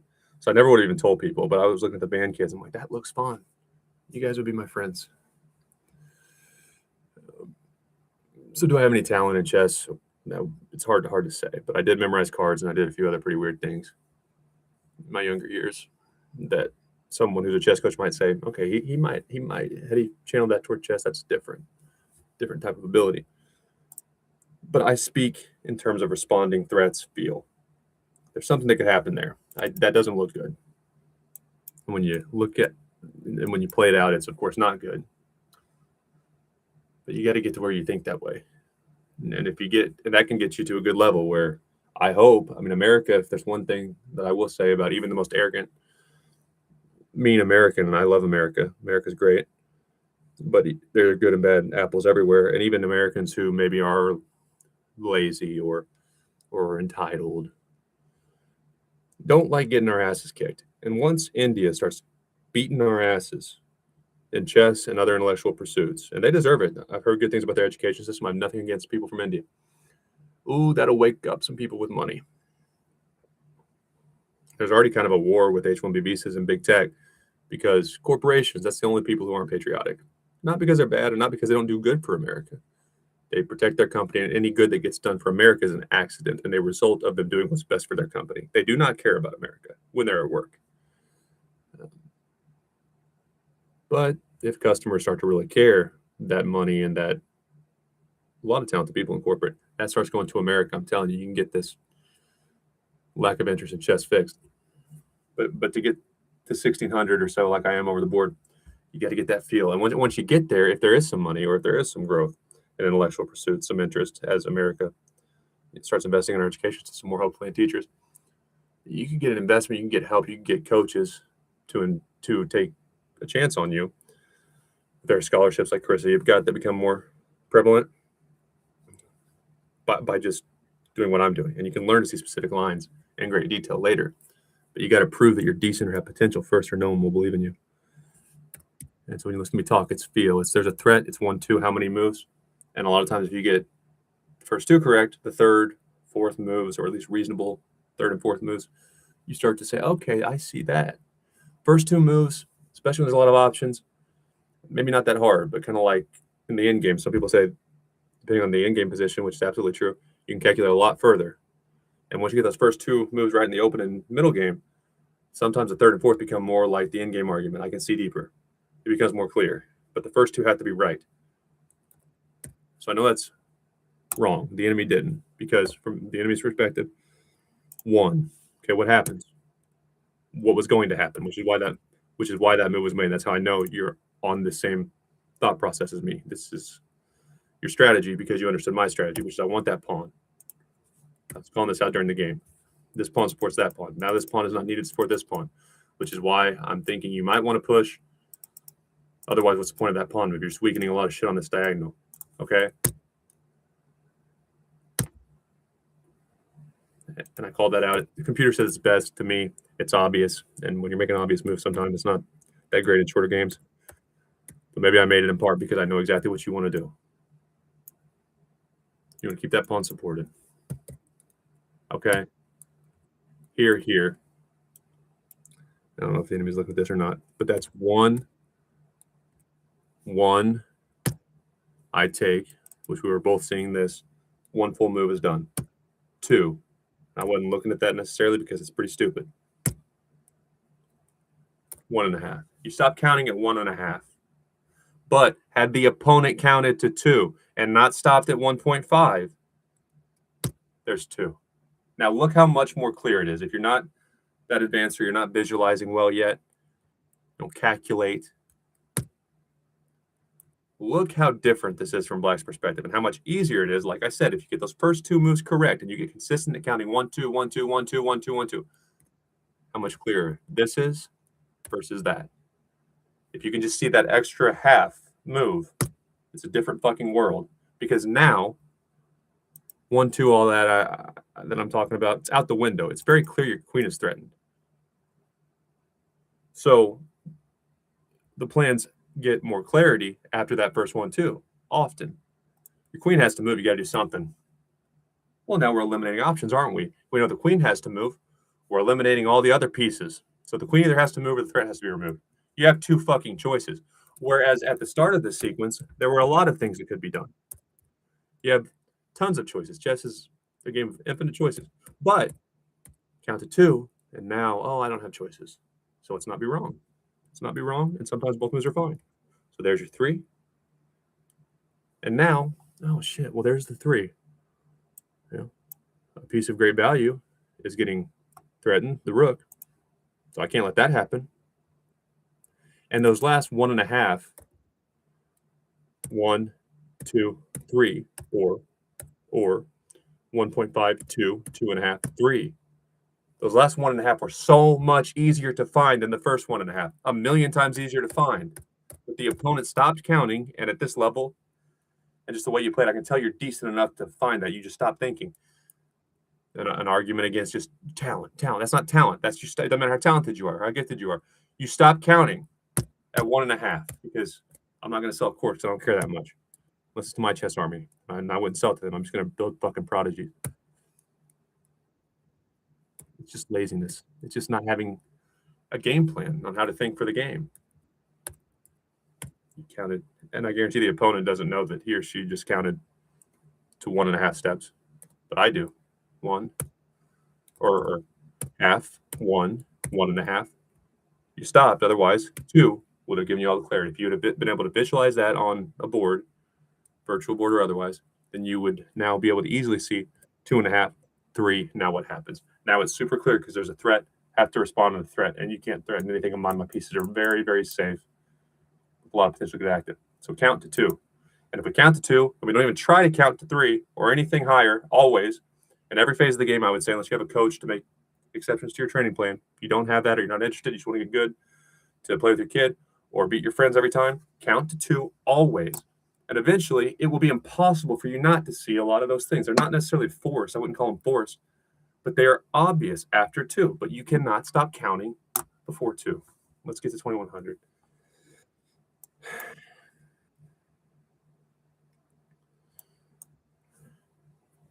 That's Alekhein's defense is just the knight move, and now it's all a variation. Is a Scandinavian? That's not associated with Alekhine. Stop talking, Dayton. Focus on chess game. See, I don't like that they pop up the openings and stuff because I want to know. I want to research them. All right, fine.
Why'd you do that? Is that my mistake already? Boom. You can't do that. The pin is not useful. What'd you just do? Okay, I see.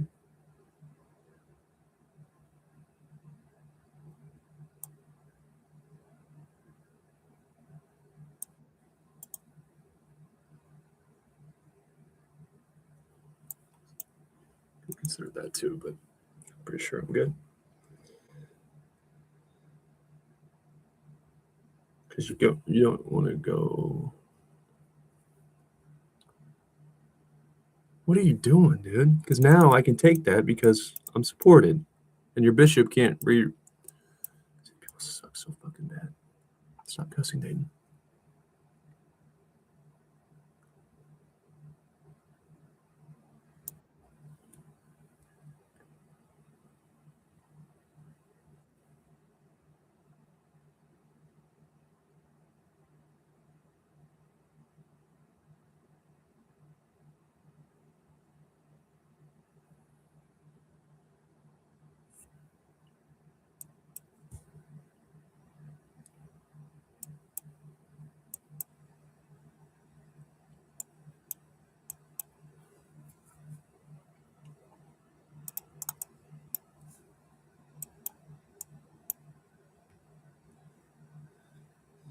Can't remove the threat.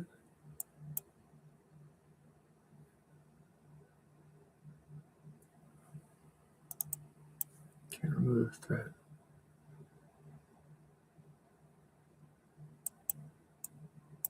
I defend.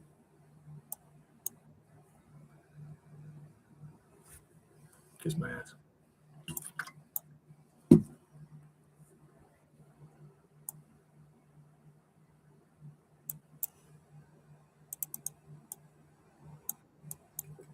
You gonna make this easy on me?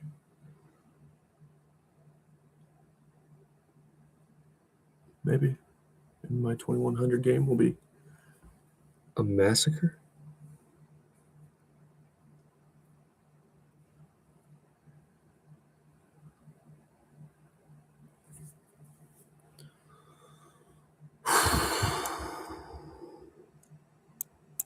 What am I doing?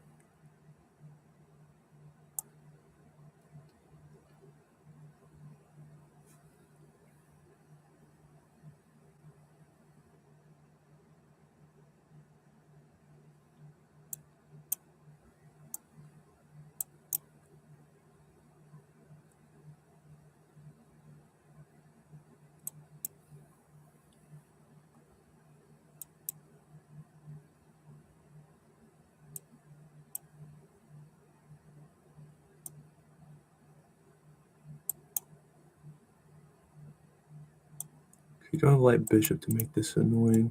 I don't care about those pawns because you're under attack and you shouldn't either.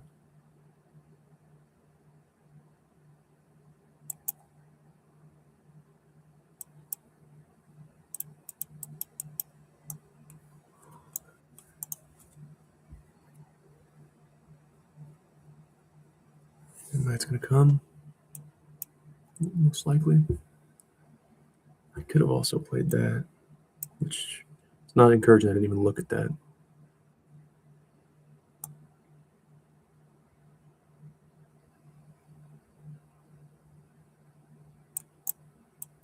I guess I can't.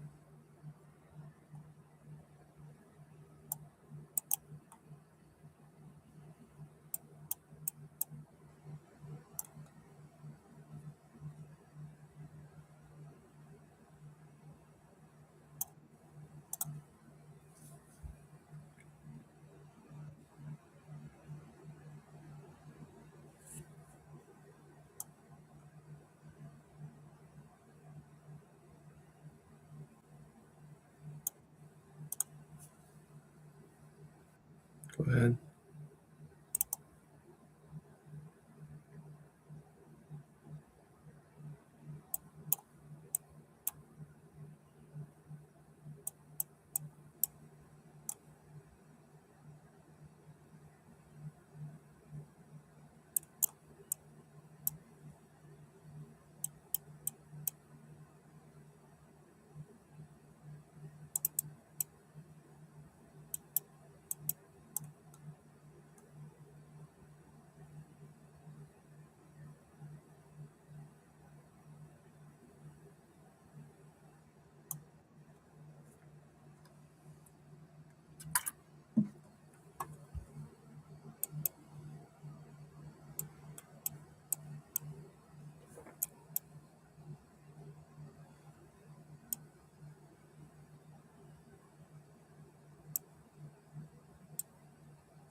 Boom.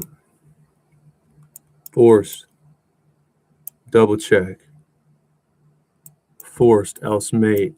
That doesn't help you. Boom. Knight can't take. I have help. Rook has to take. You're smothered.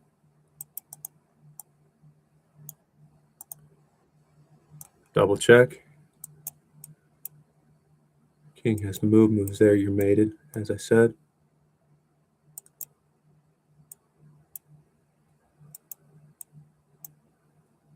Rook is forced. You have nowhere to go.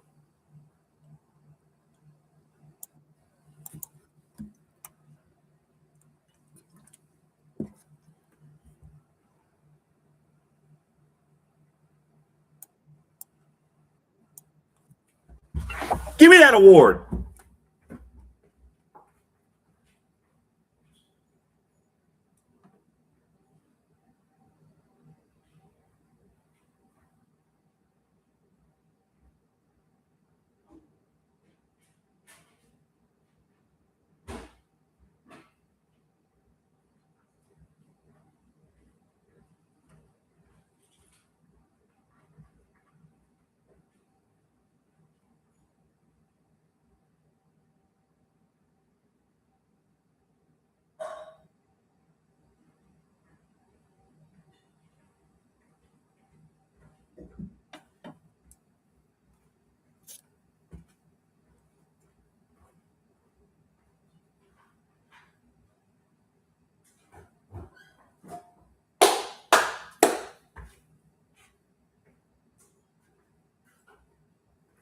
Woo! That's the dynamic. Boom, boom, boom, boom, boom, boom, boom. That's what your body's saying. Boom, boom, boom, boom, boom, boom. Chris Brown is in the building. The young boy just turned 16 and I got boom 6 balls and hot bikes that I rock. Boom. 3 or 4 sweeties on my bike. Might convince him slow all the traffic down to a complete stop. Cause you speak in that slang that I talk. That sassy tempo with that walk. Another slanging in that bikini just might convince him. Mama, you may be 3 years older, but you hot. Give me that. You keep acting like you like what I got. Give me that. Know you like it how I lean in the like you could be in the back saying, gimme, gimme, gimme.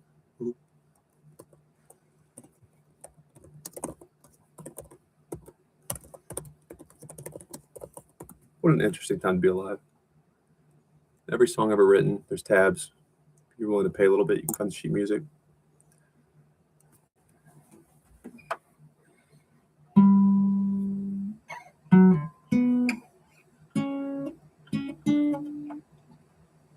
Go see what Tyler One wants to promote chess.com. Do his League of Legends fans who don't give a fuck. Politicians.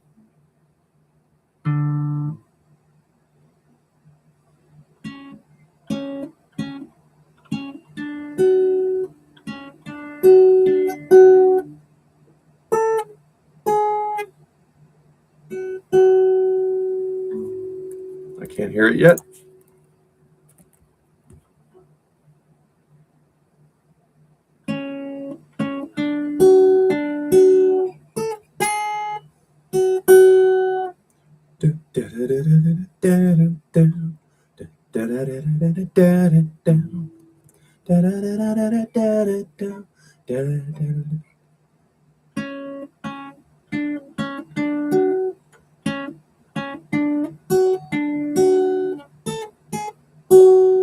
That's how I want to do it.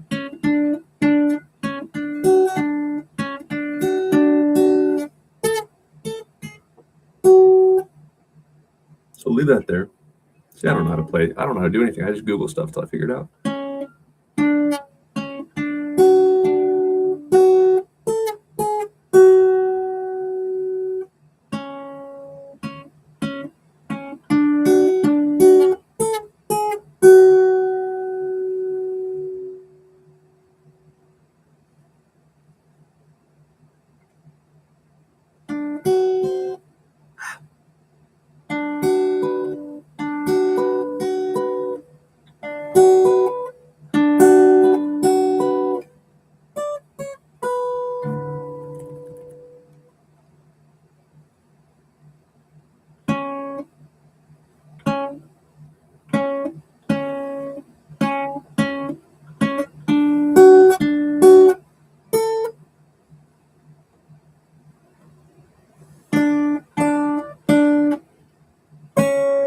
I don't hear it at all.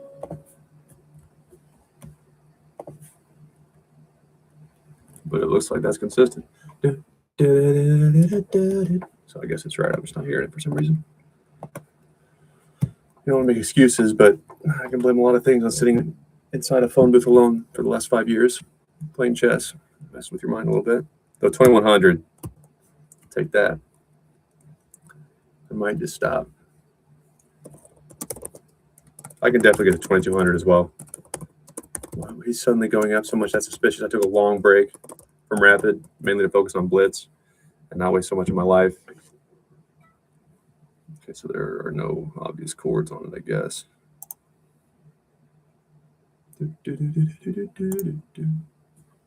So I would shoot up in rapid if I played a lot. I could definitely get to 2200 right now. It would take a lot of games and a lot of losses and a lot of adjustment, but without taking a lesson or anything, I could get to 2200. It'd be a pain in my ass, but I could do it.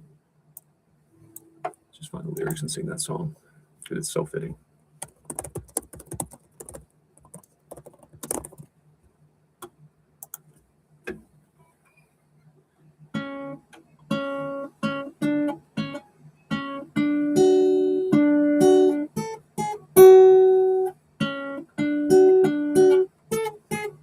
Maybe it's just the rhythm. I'm not doing the right rhythm.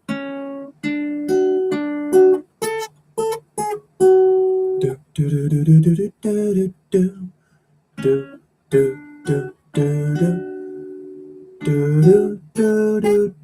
it is. Okay.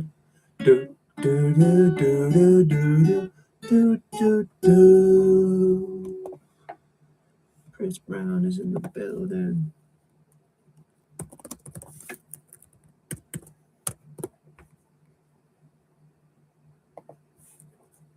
I'm a human, bitch. We're all going to get hacked. Stockholders don't care about anything but speed and money. Speed and balling on a budget does not lead to great cybersecurity. Is it in the key of B minor? Is it though? Are you sure?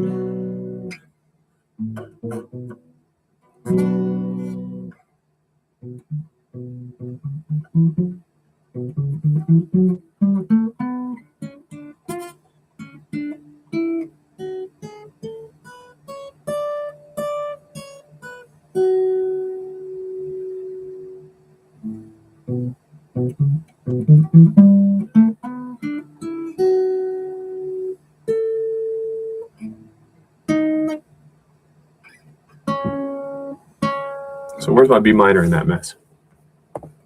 That's interesting. See, the guitar, it's beautiful. Okay, we're saying F sharp minor now. Which one is it? Guitar is cool. It's not near as complicated as chess. Music is not. Music is a language, just the same. I was talking about feel, pattern recognition. It's all true, but it's not near as vast. You can argue music can be solved, though there are YouTubers that are way more advanced with music than I'll ever be or care to be. And one guy, my favorite, his whole apartment on the walls, it looks like a kid with insane talent. You know those shows where the kid's like a prodigy and it's weird and they're trying to get him under control and he just keeps like excelling at everything. Just an annoying kid. It looks like that kid just drew everything all over this guy's walls, and it's different charts, not for every instrument, just for guitar. So all of the chord charts, and it's just a fretboard of a guitar all over, just many fretboards on posters in this guy's house. And he's just drawing different chords, which is usually just dots on the fretboard, where you could find different chords.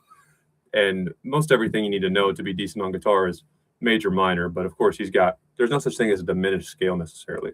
Like a diminished is not a major. There are 4 major types of chords, not major chords. There are 4 significant chords in music, which are major, minor, augmented, diminished. But you can get so in depth with that. It's so much fun. And I would never go crazy like that guy, because at some point, unless you're a trained musician at an elite school like AMDA or something, you can't hear the difference in all the stuff that guy's drawing on his posters. Nor would you want to. You'll lose your mind. But it is kind of interesting. And after COVID, I don't care if you're beekeeping, I don't care if you're playing chess, I don't care if you're dunking a basketball behind your head. If you're into it and you're not just, I'm here because I have to be, I'll listen. I might not like it, I might not agree with you, but I will listen. I will respect you. that was a weird, lonely time. And anyone with a brain should have used that time to rethink his or her life, especially the younger you are. Hey, do I really need to do this job? I wish I would have done that. I didn't think about the job aspect of it until after all the crap happened. But I thought about a lot of things.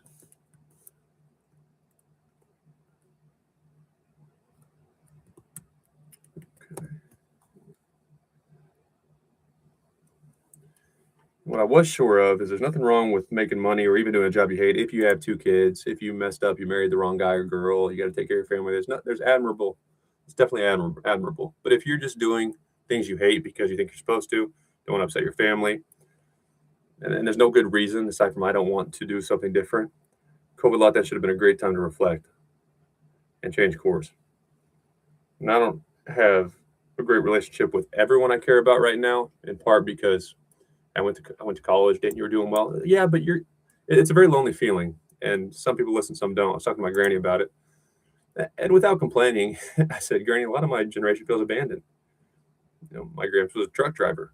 Robots are going to drive trucks. They already are, but they will be approved, and there will not be human drivers very soon, well before I'm even close to retirement age.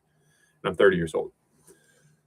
So to just say, do this, or why would you not go kiss ass at another tech company? Well, because I saw what happened to me at that one. They're all competing, so they all have some similarities, the big tech companies. Walmart is big tech now. So if I could go drive a truck or do the white picket fence thing without having to worry about being laid off after I fuck people, after I possibly break the law, after I do things that I would not be proud to tell my granny about. I'm no angel. At family dinner, I don't want to lie to people. I don't want to have to remember my lies. And the H-1B visa, it is illegal if you didn't look for Americans. But to just say, we'll do this because I did, or the safe thing. I saw my mentors get laid off. I'm no angel. Again, like when I was 21 or 20 when I interned, yeah, it's really good. You'd be crazy to leave that.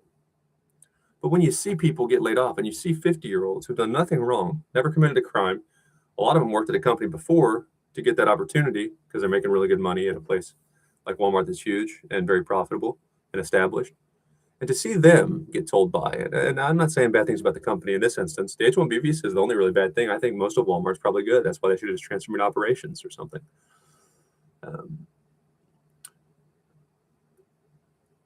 But hey, is your department hiring, man? I don't know. You're my mentor. I met you at a speaking event. You're 50. You're better than me. That's why I ask you for help. Yeah, man, I got to let go. And if your department's hiring, let me know. I don't know. I'm not in those meetings, bro. So when you see enough of those, and I'm not saying that it's the majority, but my whole first intern team, they got let go, and they could have reapplied for. They basically created a third-party company that does a similar functions, probably with less benefits, less pay, and stuff. And most of them probably did because their families live there. They are familiar with a lot of the software, but it still sucks. It's just business, but it still sucks. So when you see that, okay, if you get let go, maybe you can take something that's not as good, where you see them get replaced with an H-1B visa holder, or you see people scaring their boxes out that families are going to have to move. They moved to Bentonville for that. I see it all differently, but it hurts my generation's feelings. I'm not the only one, I'm sure. When our parents and grandparents, well, we did this, or we thought you were going to do this when you went to college. Yeah, I didn't think AI would work. That wasn't even discussed in any classes. In the craziest friend circles that we talked about everything, no one was talking about AI in 2017. And now we're living in it. So to just act like we're stupid or immature for not doing what you want, man, if we could have done the truck driving or something that was stable and not had to worry about a robot replacing us or the company just telling us bye with no warning, not even thanking us, just a mass Zoom call, maybe we would. But all those things during COVID lockdown, you realize nothing's safe. So take chances. Give people chances. That's a hard thing for men right now. I'm not saying women don't deserve opportunity. I personally wouldn't want to marry a woman who is a high-ranking corporate officer, for example, because say what you want. It's important to separate everything, so we don't merge our personal life with work. And if we go on a date and then we go to play basketball, we need to be in a different mindset. But at the end of the day, if we spend a third of our life doing something, that is impossible for it not to rub off on us. I think that's why the Sharon Moore Michigan coach, for example, got in some trouble. That's why a lot of really nice bars near big corporations have kind of a speakeasy concept. So those important people can go, and it's kind of a narcissistic thing. Like in my opinion, a bench player for Arkansas University or Mizzou or whoever is more well known than um, pretty much every grown up worker except possibly a judge. If you're a judge, you might be well known. A corporation might have helped you get that position in some ways, even if it's just that you went to a major university where a corporation is donating. You might be well known as a judge, but you're not a professional athlete. You're not a movie star. Why do you need to go to the back of some already fancy bar just so you think people are going to recognize you? Nobody gives a fuck. Unless you are the top dog like the Coldplay affair guy, the CEO, nobody knows who you are. What an arrogant thing to need a speakeasy when you're 50 years old and you have a family. You don't need to be going out chasing girls or guys. If your life is that stressful, you need to go on a vacation with your kids.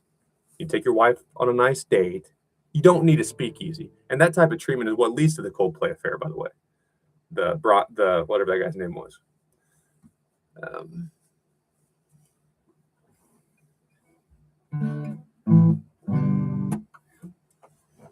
What was I talking about?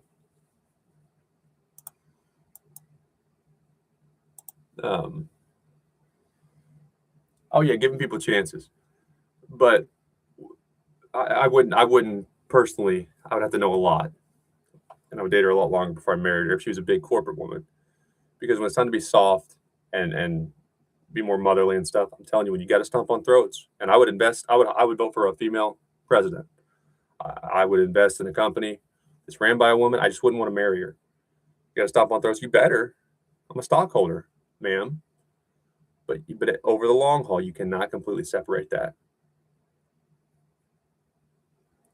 And one of the harder things for men right now is we are competing with that, and a lot of women want that. I think some are toning it down now that they're realizing, hey, we can be the bosses, and men can even like that or be okay with that. But you can't make us think you're sexy. You can't make us want to have kids with you at all. And you can't call us sexist for saying what I just said. I'm not saying I wouldn't report to you. I'm not saying I wouldn't do what you told me to do. I'm saying I don't care how smoking hot you are. You just became in my eyes, and almost all men think that way. And women need to have sympathy instead of judging that statement. You want to be the best chess player in the world? If it's something like chess where it's more creative and you're not directly making business decisions about money that can make or break companies, and you're speeding one person at a time over the board, I don't know. Still, probably it wouldn't be my first choice. But if somebody screwed with her opportunities to try, and I were in a position to help, I would stop that shit. Because I've seen what it's done to men. And also, when I talk about grandparents saying, why don't you just do this? Well, because it's COVID, AI. Well, they weren't competing with women for everything either. And what women do need to consider when they're bashing men and stuff is nobody cares about me. Like if I fail in this and then I go do drugs and I end up in prison and I come out in major debt, you can think I'm attractive, physically attractive. You can think I'm funny. Most girls would not marry me. If the roles were flipped, the best way I've heard it put is had Jay-Z not been Jay-Z, Beyonce would not have dated him. Not because Beyonce's a bad person. I'm a Beyonce fan personally. If Jay-Z were just a McDonald's worker, nothing against McDonald's workers, Beyonce would not have married him or even went on one date, never kissed him, nothing. Now, if Beyonce were not Queen Bee, Jay-Z would have cared very little to none. Yeah, she's nice. She's pretty. She's completely broke. Yeah, that's fine. And a lot of women my age and younger really struggle to have any sympathy for what that's like as a man. Combined with AI and stuff, you can go be a wife, especially if you're pretty. Men have to compete with perfect robots if it comes to it. No empathy at all. So going close this rant. I'm excited I just got 2100. We should take chances. We might all get replaced with AI tomorrow, so invest in the person. If someone has a big boy, perfect job, I would look at his or her savings because that can go away. How fast? Well, ChatGPT just came out. And marketing, you have a marketing degree? Kind of wish I wouldn't have. Shit. Write a resume? ChatGPT just spit it out 2 seconds. It's better than Shakespeare. Oh, I suddenly am irrelevant. It's a really interesting time.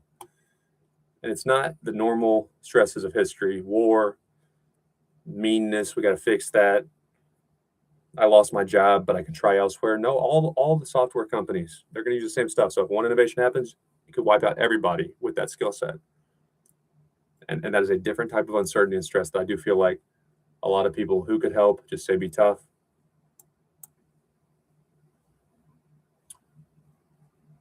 And it's very unfair. So do what you want, try to do it well, have a backup plan like ideal cards, but don't let people talk you out of it, because it, it was hard for me at age 25. And though I kind of bash people who just kiss ass when they don't need to and do what someone else wanted them to do with their lives, it gets harder every year to leave it. And I think about Tom Brady, which I talked to my mom about this. Tom Brady, all he had to do was quit football. He's already won all that. He doesn't need to sacrifice his family. I'm not saying you're wrong. I'm not saying I would have given up my family if I were Tom Brady. But I'm saying you don't know what it's like to have been Tom Brady when they were trying to run him off the field at Michigan, when all his friends told him to go be an insurance salesman or whatever else because you're not going to be a football player. And he tried and he tried and he tried, caught his breaks, ended up successful. And Tom Brady says, well, now you want me to get off the field? Now you want me to get off the field. When you tried to replace me with a freshman, you tried to replace me with everybody. At first, it wasn't clear that Drew Bledsoe wouldn't come back and get the job again. And now you want me to quit. Are you kidding me? So you don't know what that's like either. But I do know this. Had Tom Brady done what everyone wanted, and it seems like his parents were pretty supportive of his football career, but they never dreamed he'd be what he became. No one did. But he got married, did a job he hated. He said, man, I was good at football. And though they tried to run me off the field, a lot of it was Michigan had a lot of talent, timing was a part of it. So they didn't dislike me. They didn't think I wasn't good. They just had a really talented freshman. Drew Henson was his name. And, maybe I bloomed a little bit late. So that's why I didn't get other offers. And I just know I could have hung around in the NFL. I know I could have. And then you get divorced later. And then things don't go your way later. Now you don't only have to go through the custody battle and all that and other just hardships of growing up and responsibilities. Now you also have to sit there alone after that doesn't work out and say, I didn't chase my dreams. Oh, man. No, man. And then instead of having a cordial relationship with your children's mother, who is probably not a bad person in most divorces, now you're going to hate her because I could have been trying what I wanted to do. I'm at a job I don't like, and I'm too old to try now. So then you start to make her look like the devil when it just didn't work out. You weren't compatible. Whereas if we try and we create a world where it's acceptable to try, even in adulthood, even when things don't work out in other areas of our life, we won't be bitter and we won't hate people. And part of fixing that problem means we have to give people chances. So society, especially men, don't feel like we have to do this job that we hate, that we can't try. Hey, no one's any good at chess. You got to start, I don't know. I never found anyone that has proven or disproven that. I don't have a referral anyway. And had I not been in a bad situation anyway, and COVID lockdown I had a house, I had a promotion, everything was going good, and suddenly it's not, I wouldn't have ever tried. I never would have left that willingly. And we need to create a society where that's more appropriate. It will make everyone happier and the world safer. I should be a motivational speaker. But instead, I'm going to sing Chris Brown, and I'm going to celebrate my new award real quick.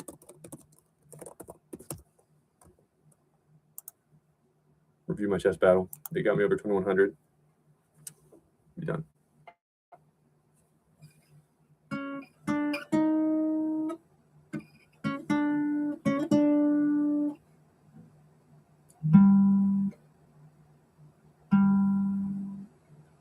B. I guess there's probably some B minor scale in there that if this is in the key B minor, all that riff.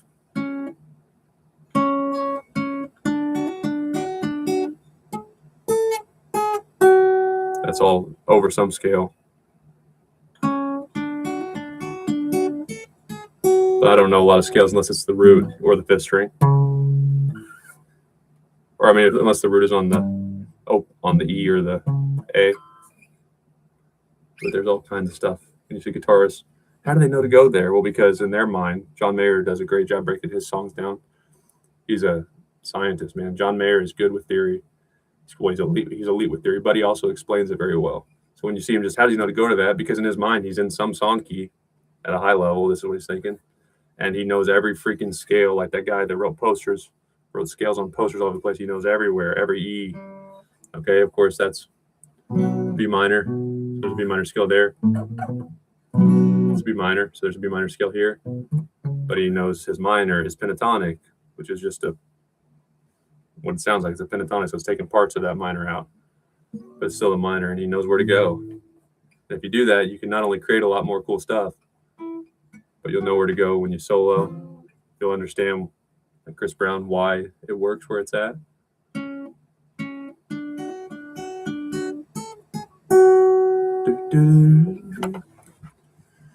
The young boy just turned 16 and I got 6 balls and hot bikes that I brought. Keep 3 or 4 sweeties on my clock. But all the swinging in that bikini just might. I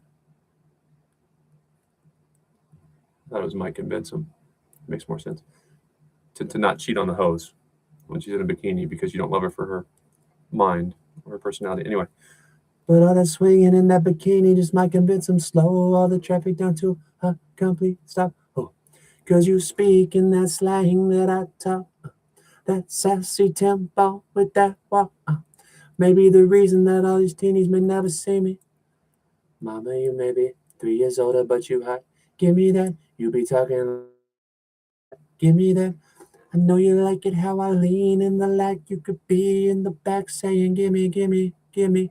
Oh, mama, you may be 3 years older, but you hot. Give me that. You be talking like you like what I got. Give me that. I know you like it how I lean in the lag. You could be in the back saying, gimme, gimme, gimme. Take a break. Let me explain to you what your body got a young boy ready to do. If you take a chance to let me put them things on you, I can show you why I make them straight A's at school. I'm a hustler, trust my name and age. Got you thinking that I'm just too young to turn your page. I can picture us switching lanes in the coupe with you on a phone screaming my name. I wonder if you really got straight A's in school. I bet a lot of hustlers don't do that well in school. They're too busy hustling. I don't know. I was in Sunday school. Being told premarital sex is a sin, so I don't relate to hustlers a whole lot. Mama, you may be 3 years older, but you hot. Give me that. You be talking like you like what I got. Give me that. I know you like it how I lean in the lag. You could be in the back saying, gimme, gimme, gimme. Oh, mama, you may be. Oh, oh, oh, oh. Are you serious? And I'll be watching you. Ooh, ooh, ooh, ooh, wow. That's what your body's saying. But give me that. Give me that. Give me that 2100 award. Oh, shit. Give me my 2100 award. I've got it. It's in my virtual trophy collection. I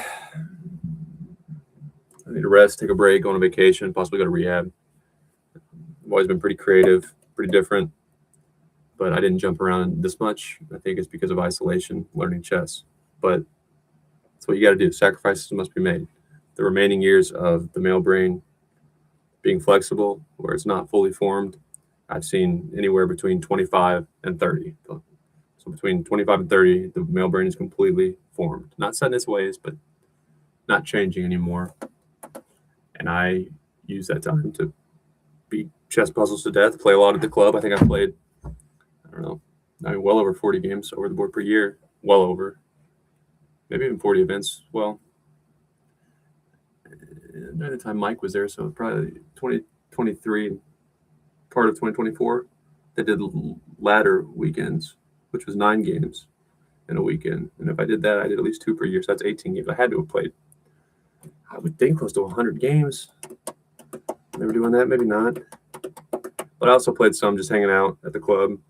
Every now and then, if there was a very strong player and they were just killing time, I might play an unrated game. I played against the Hustlers, which they're not really, I call them hustlers. They just hang out outside and they talk shit to each other. I love it. They're hilarious. And they're not bad. I beat them because I'm taking classes, I'm training. But if I weren't playing with a plan and like if they studied and they took it seriously like me, they're pretty good because they basically play street chess. They don't know anything about openings. They're getting out of position. But they recover fine and they're pretty smart. They just don't ever come in the club and try like I do. Just play against each other out of control and they don't get punished for mistakes. So I beat them. So I played a lot of those games. And if I didn't do all that to get the patterns in my mind before my brain was completely formed, which it is now, I don't know that I have any potential. Now I think I have a lot of potential. If I get a chance to do it full time, this online stuff, it's not real. 2100 online, and I could get a lot better. Like I said, I took a break from Rapid. I was making a lot of progress before my break, and I'm sure I can get to 2200 if I just go hard now. The problem is, who cares? 2100, 2200. It's a lot of stress and time that I'm not willing to commit right now. I would rather get good over the board, improve my over the board numbers, and then that jump would be easier. But man, if I got a chance to do it full time over the board, I'd tear it up. I would tear it up.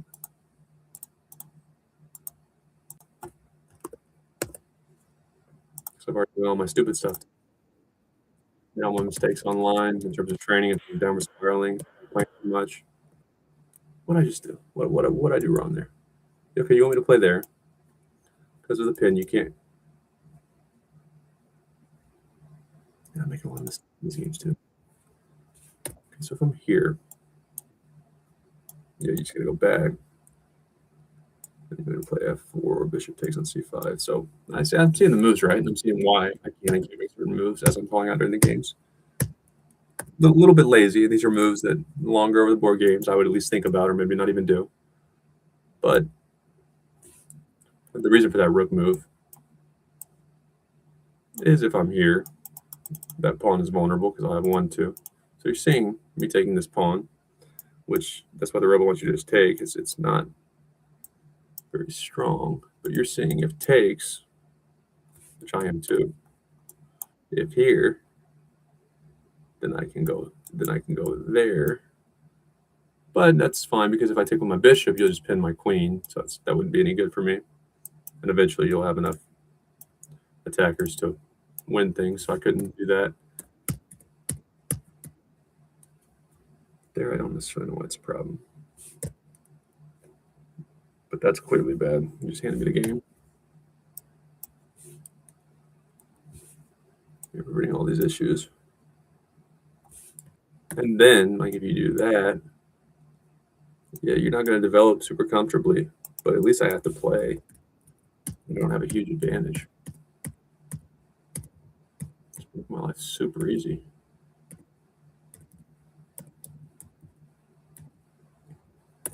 Here's see mate in 6. There's mate. So how could you have prolonged it? Yeah, you just give me the rook.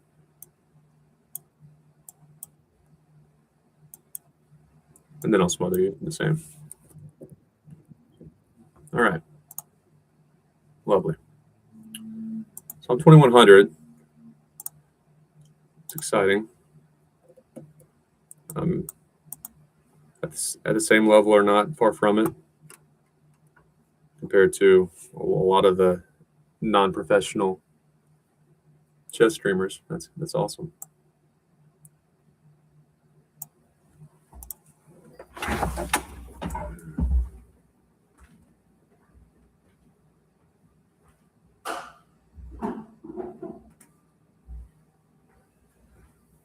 You control my brain. I'm going to touch grass, try to find a wife, and play a lot of over-the-board chess. But I can't keep sitting in here streaming. I want to talk, and I want to try to be entertaining if I'm streaming. And with chess, I can't do that. I don't necessarily care if people think I'm cheating online. If you want to wave a wand over my ass before I play over the board as I improve, I guess be my guest. Just don't touch me. Don't do that. Don't do that. Hey. I'll be very dramatic about it, and I'll make you wish you hadn't waved a wand over my ass. But don't accuse someone of cheating. In my online, there's plenty of streams. And the Kramnik replies are just atrocious. I strongly believe if men and women understood how little most people would care, almost no one would take their own lives. I'm not trying to discount suicide or say people who take their lives are soft. I'm just saying, listen to Kramnik talk. They're going to rationalize it. They're going to blame other things, everything but themselves. Kramnik will blame Naroditsky's family for not checking on him, even though I'm sure on streams, Daniel said many times what the Kramnik thing was doing to him mentally. And Kramnik is too arrogant to consider, for example, when Naroditsky first became a grandmaster, I saw this and this made me sick. He I think drew against Kramnik when he was a kid still. And Daniel was supposedly so respectful, didn't want to waste Mr. Kramnik's time. And at that age, when Kramnik was younger, he was one of the very, very best in the world, if not the best. Didn't want to waste his time. I know he's busy. Everyone wants to autograph. Let's just leave him alone. And Daniel's mom supposedly said, no, go get a picture. That's your idol. Go talk to him. You might not get this chance again. So after some pushing, Daniel went and talked to Mr. Kramnik. Daniel supposedly called him. So your mom told you this man is safe. You can trust him. You're not bothering him. That's part of being a chess celebrity, if you will. So you have memories not only of you studying Kramnik, you reading his books, you idolizing him, but before we were old enough to defend ourselves and understand the world can be mean, our parents had to protect us. So when Daniel was that age, he has memories of his mom saying, that man is not a threat to you, son. I love my mom. I trust my mom. Okay, this man's not a threat to me. That's how kids think. And then when Daniel's an adult and has earned his opportunities and influence, that same man that your mom told you was safe tries to ruin your life. And the intent is worse than the result. Like everyone knows Daniel wasn't cheating, especially in America. And a lot of people just think, I thought Daniel was handsome. I think he's handsome. He's well-spoken. He's very kind. So some people don't even like him or know how good he is at chess. Nobody really cares. But to Daniel, it's not what was done to him. It was the intent of someone he trusted to hurt him. Still, look at how arrogant Kramnik is being. To not even accept that he might have played a role and that he had no evidence. Well, I did have evidence. These reports. He's one of the better grandmasters. He's well above the middle pack of grandmasters. In classical time control, Daniel was not competitive with the very best consistently, but he'd beat Caruana. He occasionally had beaten the very best. He's one of the best in the world in speed chess, over the board. And look at some of the shit he did blindfolded. I mean, you can't do that. And he's still not going to take any accountability, and he's going to blame Daniel's family for the suicide or the overdose. I don't know if it's come out a for sure cause of death yet. What a dickhead. But most people are somewhat like Kramnik. Even if they're wrong and they're good people, they realize they're sorry. And in the case of mental health, become a public reminder of what they did to you. I'm sorry. So to prove I'm sorry, I'll be a mental health advocate. Well, that's great.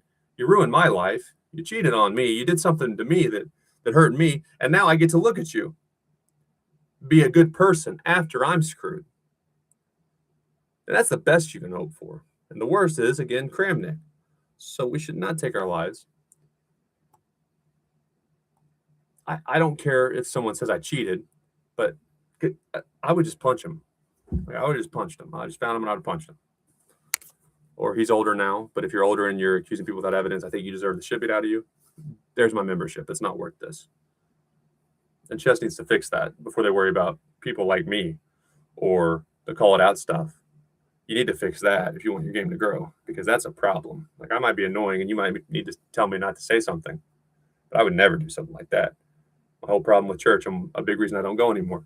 Yeah, you sit in the front row. Yeah, you're picture perfect. Yeah, you don't say fuck.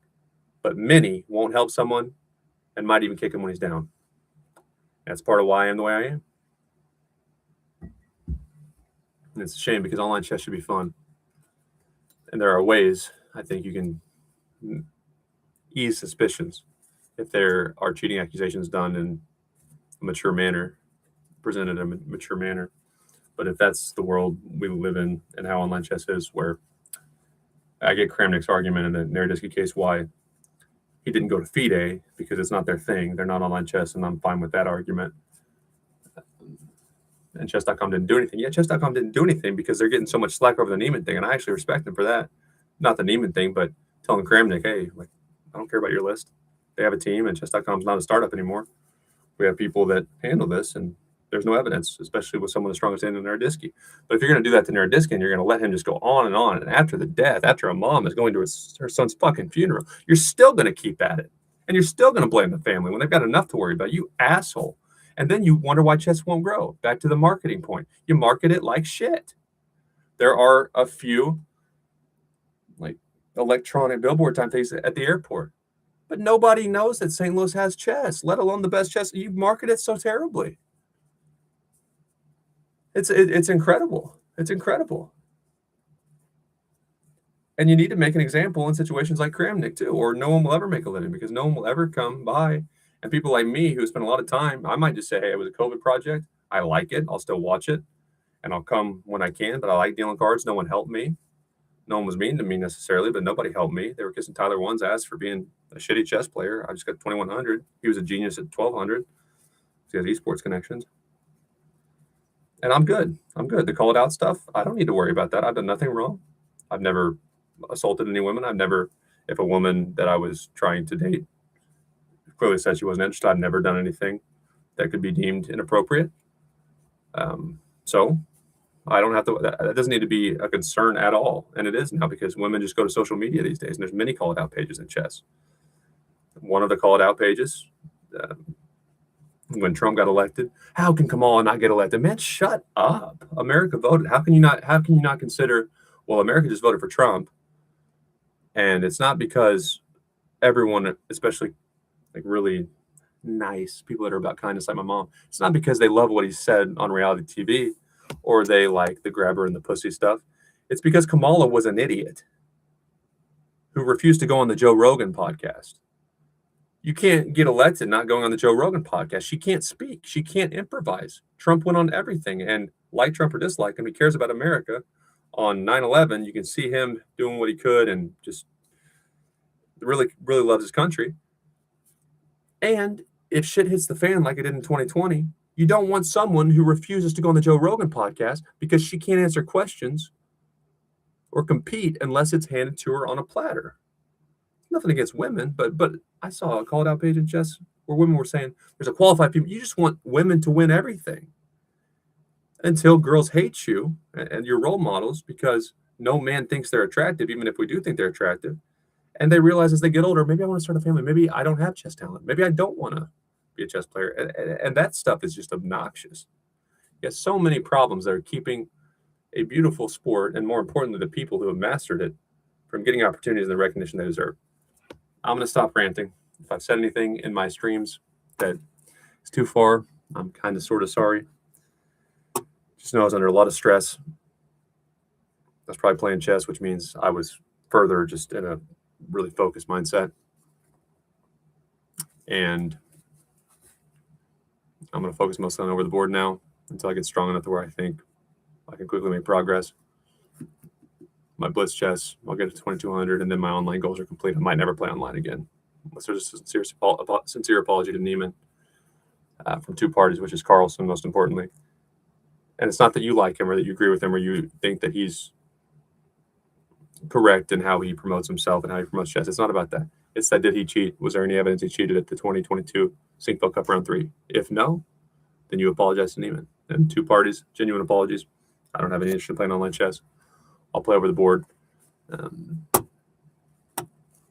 if I stream after I get to 2,200 in Blitz, I'll probably do mostly music and possibly some other video games. What this has done to me is not healthy. And when I was sitting in my phone booth, and the news broke about the Naroditsky stuff, I'm like, damn. Here I am feeling sorry for him because he was the first of the really good players who made chess seem possible for beginners. My first introduction, actually before my first stream, my very first stream, I mispronounced Naroditsky's name. That was my first stream. When I was most nervous, when I didn't know what I was doing. You know, it got better as I did more of my weekly episodes. But at first, I'm sitting there going, what am I doing before every stream? And I would have to take a minute or two before my weekly videos to get those thoughts out of my head and let them circulate. Why am I doing this? I'm so lonely. Oh my gosh, I hate my decisions. And then I would go. But I had to eliminate that mindset and that ugliness from my attitude. Otherwise, my streams wouldn't have been any good. And my very first one,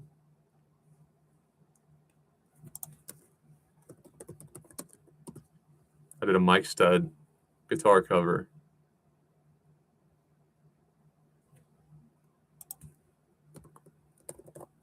And I referenced Daniel Naroditsky because I had just went to visit my friend Andrew as the COVID restrictions were easing.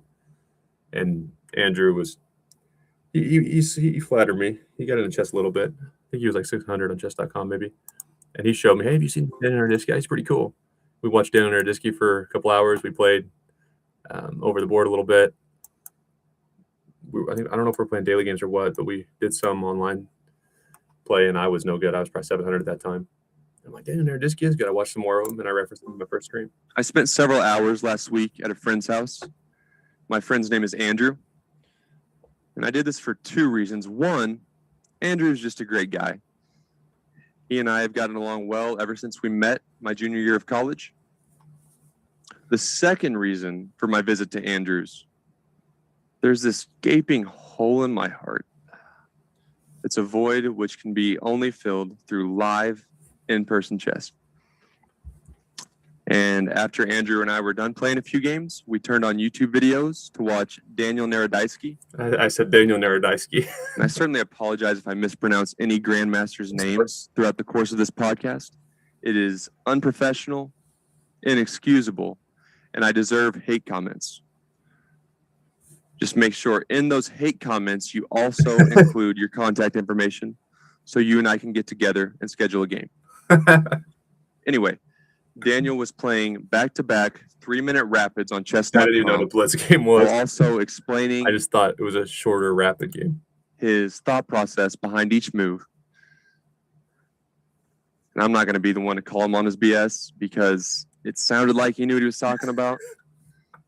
But I just want to be clear that during this podcast, and especially tonight, my goal is not to impress anyone with my chess knowledge. My goal is simply to prove I am competent enough to hang with some of the best chess players on this planet for one game if they play poorly and I handicap them significantly to level the playing field. And I'm real tired. And though there are some things that you don't have to got to cope. Long years. And that's how Anger, I opened my 25. Mike Stud sing a song to you. Channel. My dishes. Easy wins to boost my. But that's the core of my channel. And to me now, everything's contingent upon me getting really good at chess. If I am, then everything else will work out, including my content monetizing, because you'll go back and instead of just being another streamer that's doing a fun challenge, grind to 2,000, then you quit 2 years in because you can't figure it out. Oh, well, he actually figured it out. So now you go back and all those videos are super relevant, super cool, and super helpful. Because I explained how I learned, and that was before I moved to St. Louis or had any intent to. I didn't even know in those early videos that St. Louis had chess, let alone chess capital of America. So that was just me applying mostly what I learned from tech and reading a few books about the brain to chess. And now this got way more advanced because I talked to many instructors at the club, went to many lectures, made a lot of mistakes. But look how much I don't regret any of this at all. But that first video talking about Daniel Naroditsky, I recovered nicely by, because I'm like, was it Naroditsky or Naroditsky in my head? But I tried not to re-record. I would do a video. I think I would do like a trial run every Thursday. And if I was just killing it, sometimes I would just go with that. But it was more just to get in my head what I wanted to do in the order of things. But I made a habit of finishing everything. Like if I mispronounced something, or if I forgot a part of my script, I would try to finish it. And if anything, I would redo it, but I would play the chess game. I'd do it all till the end. That way my brain doesn't get in the habit of thinking it's acceptable to stop, because then you stop working. And sometimes it can be funny. Like in that, I realized that might have been Naroditsky. But had I just stopped the stream there, one, I would have created bad habits. And two, it ended up being okay, because it was an opportunity to play it off and say, well, if I mispronounce anyone's names, I don't know if I did or not in my head, just put something in the comments and we can schedule a game. You can correct me. And that is what's fun about life. It's not being perfect. It's not, if you're trying to promote something and grow something, it's not Madness Crossing's perfect games. It's the fuck ups. It's, hey, I didn't start young enough. Maybe I'm not a winner. That song by Post Malone and Morgan Wallen, Losers. That is what most people appeal to or relate to. And from what I gather, the chess marketing approach is just very bad overall, because they're trying to promote winners. They're trying to make people care about Madness Crossing before they understand chess. And it just makes us feel like maybe we are failures in life. And now I've had so much fun playing chess. Like I said, I don't regret any of it. I've went on very few like real dates with women who seem like marriage material. And of those very few, when they find out I'm streaming, they're done with it. They're done with it. And even more that are just chats on a dating app or on social media. Anytime it gets to the streaming stuff, it's not serious. It's not big boy enough, and I don't regret any of it. The only sex I've had have been with women I would not take home to my granny, though, as I've had kind of some of those experiences with women who are nice, let's figure it out. And then you end up marrying someone who does drugs and hits you or something. And I've had a few friends from high school that, I won't go into that. But you realize no one's perfect. But I'm like, maybe those kind of trashy women, maybe I should take them home to my granny, because at least they talked to me. Shit, when I was streaming, I didn't have the corporate job anymore. Most didn't want to know why I didn't have the corporate. Didn't want to know why I was streaming at all. Just like, you're an adult. Get out of here. You're at karaoke. So, but I don't regret any of it. I don't regret moving to St. Louis, even though there was a period where I thought about quitting when the Hans Niemann stuff. Like, this is exactly what led to my chess pursuit. Not having a referral. We don't have any evidence. We don't like you. H-1B visa. Google it. Trying to fish for dirt on me because you messed up, and the real reason is the H-1B visa. God, if I'm already here, let's just play some chess. I'm here at the club. I already have a job. Oh well. And I ended up being pretty decent. But it was just hell. Why am I doing this? And if they do that to me, when they do it to me, this is everything I try to get away from. But I like chess. And now that I like chess, I don't want anyone to help me. I don't want to be promoted. Gotham Chess was helping Tyler One when he didn't need it. He already streamed. When someone like me, I'm a software engineer, I bullshitted my way into that. I just learned what I needed to, more than what I needed to. I'm definitely competent enough. I can go back to tech. Well, I could really use some help, man. And now if there's ever a video made about me because my content blows up and, hey, this is helpful. This is, he went through what I'm going through as a beginner, as an adult, and I'll buy it now. I'll buy a membership.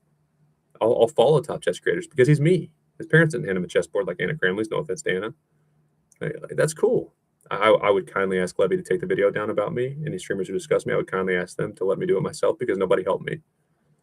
And at best, people were, indifferent. I met the Botes sisters at the club, or Alex, at least her sister was playing. They seemed very kind, and no indication they're mean at all. They're not genuine. I mean, hell, they could have been supermodels and they're, streaming chess and trying to help chess grow. But I still would not want to associate with them. If they have any ideas on my chess, if they look at my games and hear your weaknesses, please help me. But I do not want to associate with the chess community in a bigger capacity. Now I'm dealing cards. I would do that anyway, even if I were rich. I like it. It keeps me from gambling too much. And the casinos were good to me, Wall People and chess. I mean, I'm a member. I pay my membership every year.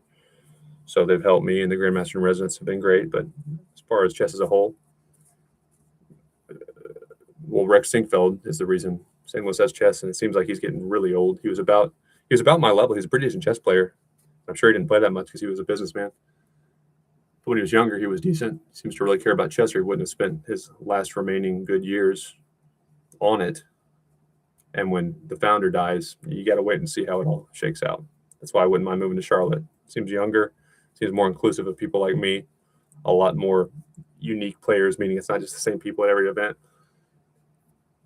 And it can get real corporate real quick. It can get real corporate real quick when a founder dies. And I want to see how that shakes out.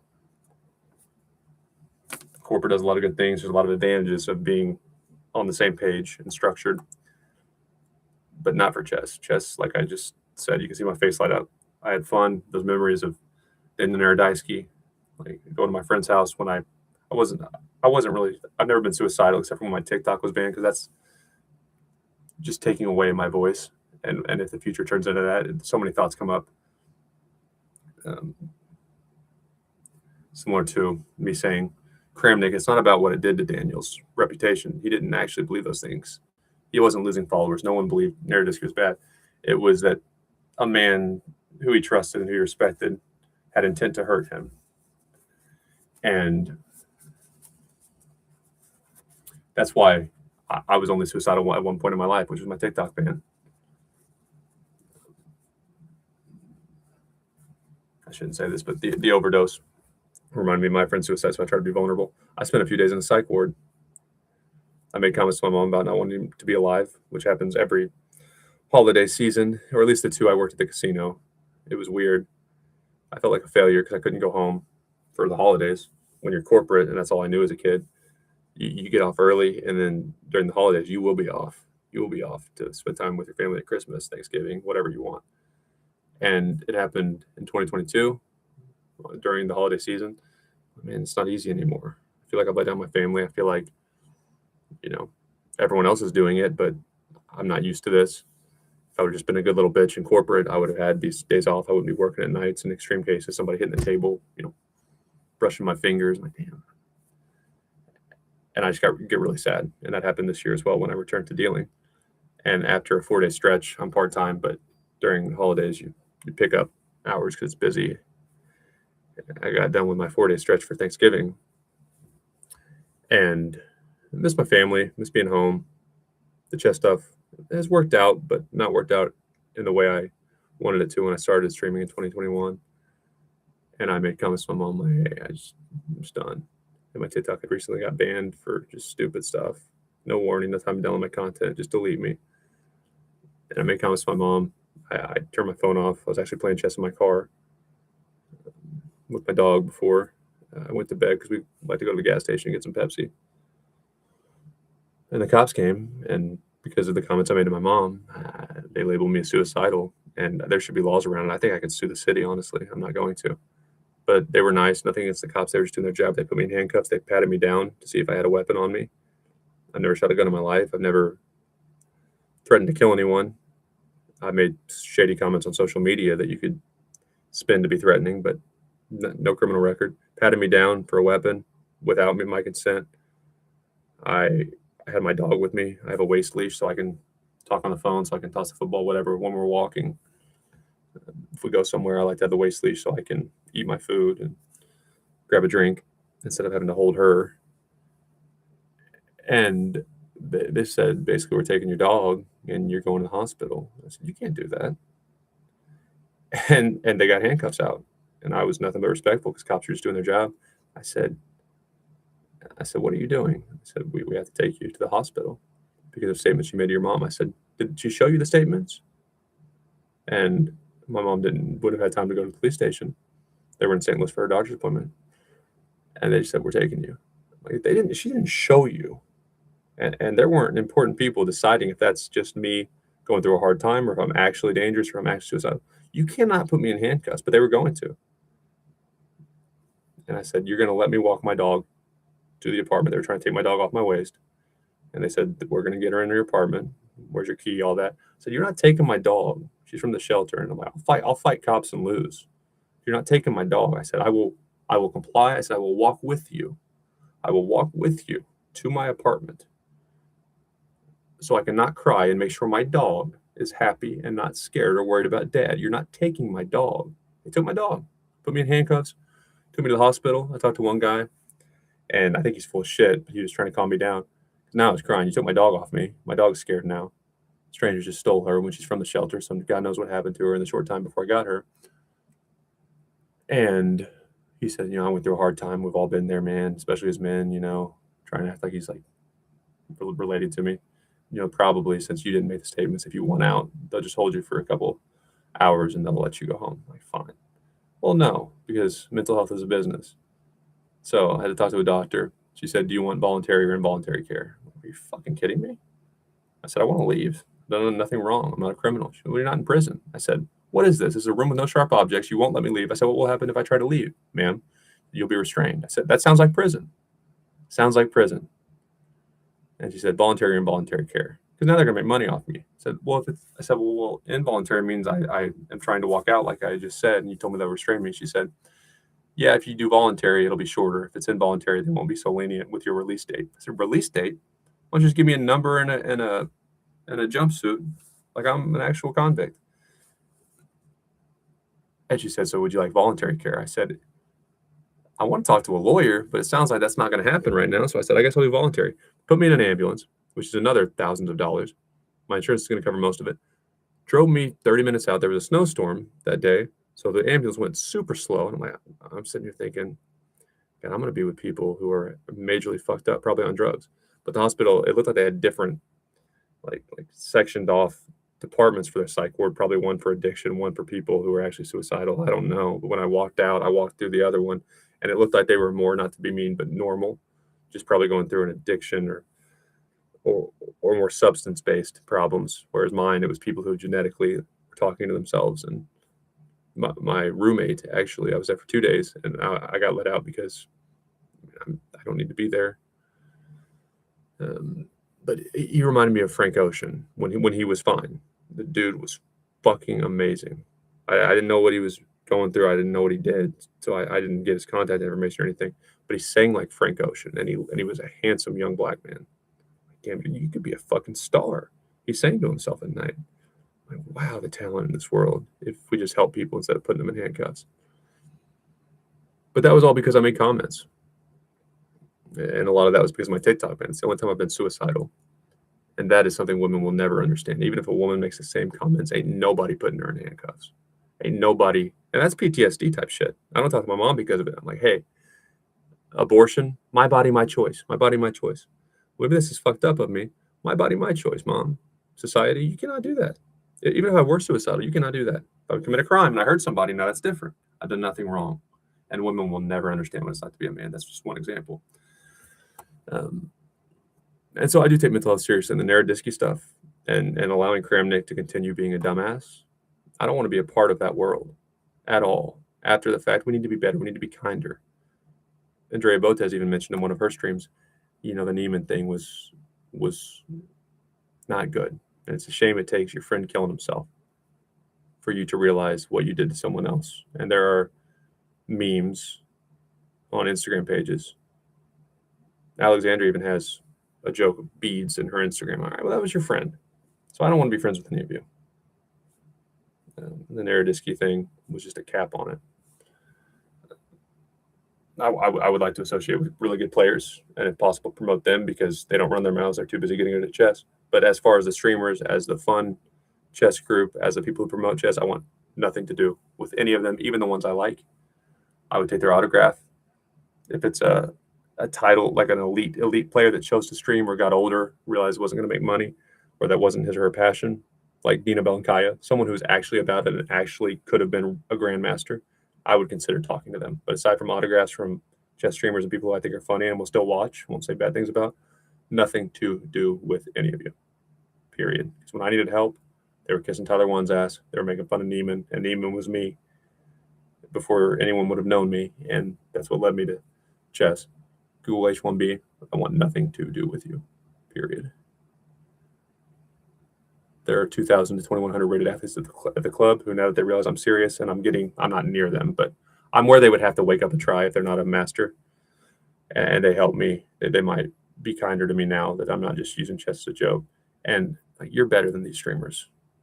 And they're really about it. They're making no money when they play really good players like international masters and grandmasters. They know they're probably going to lose, and they're still showing up even while they're starting a family and accepting.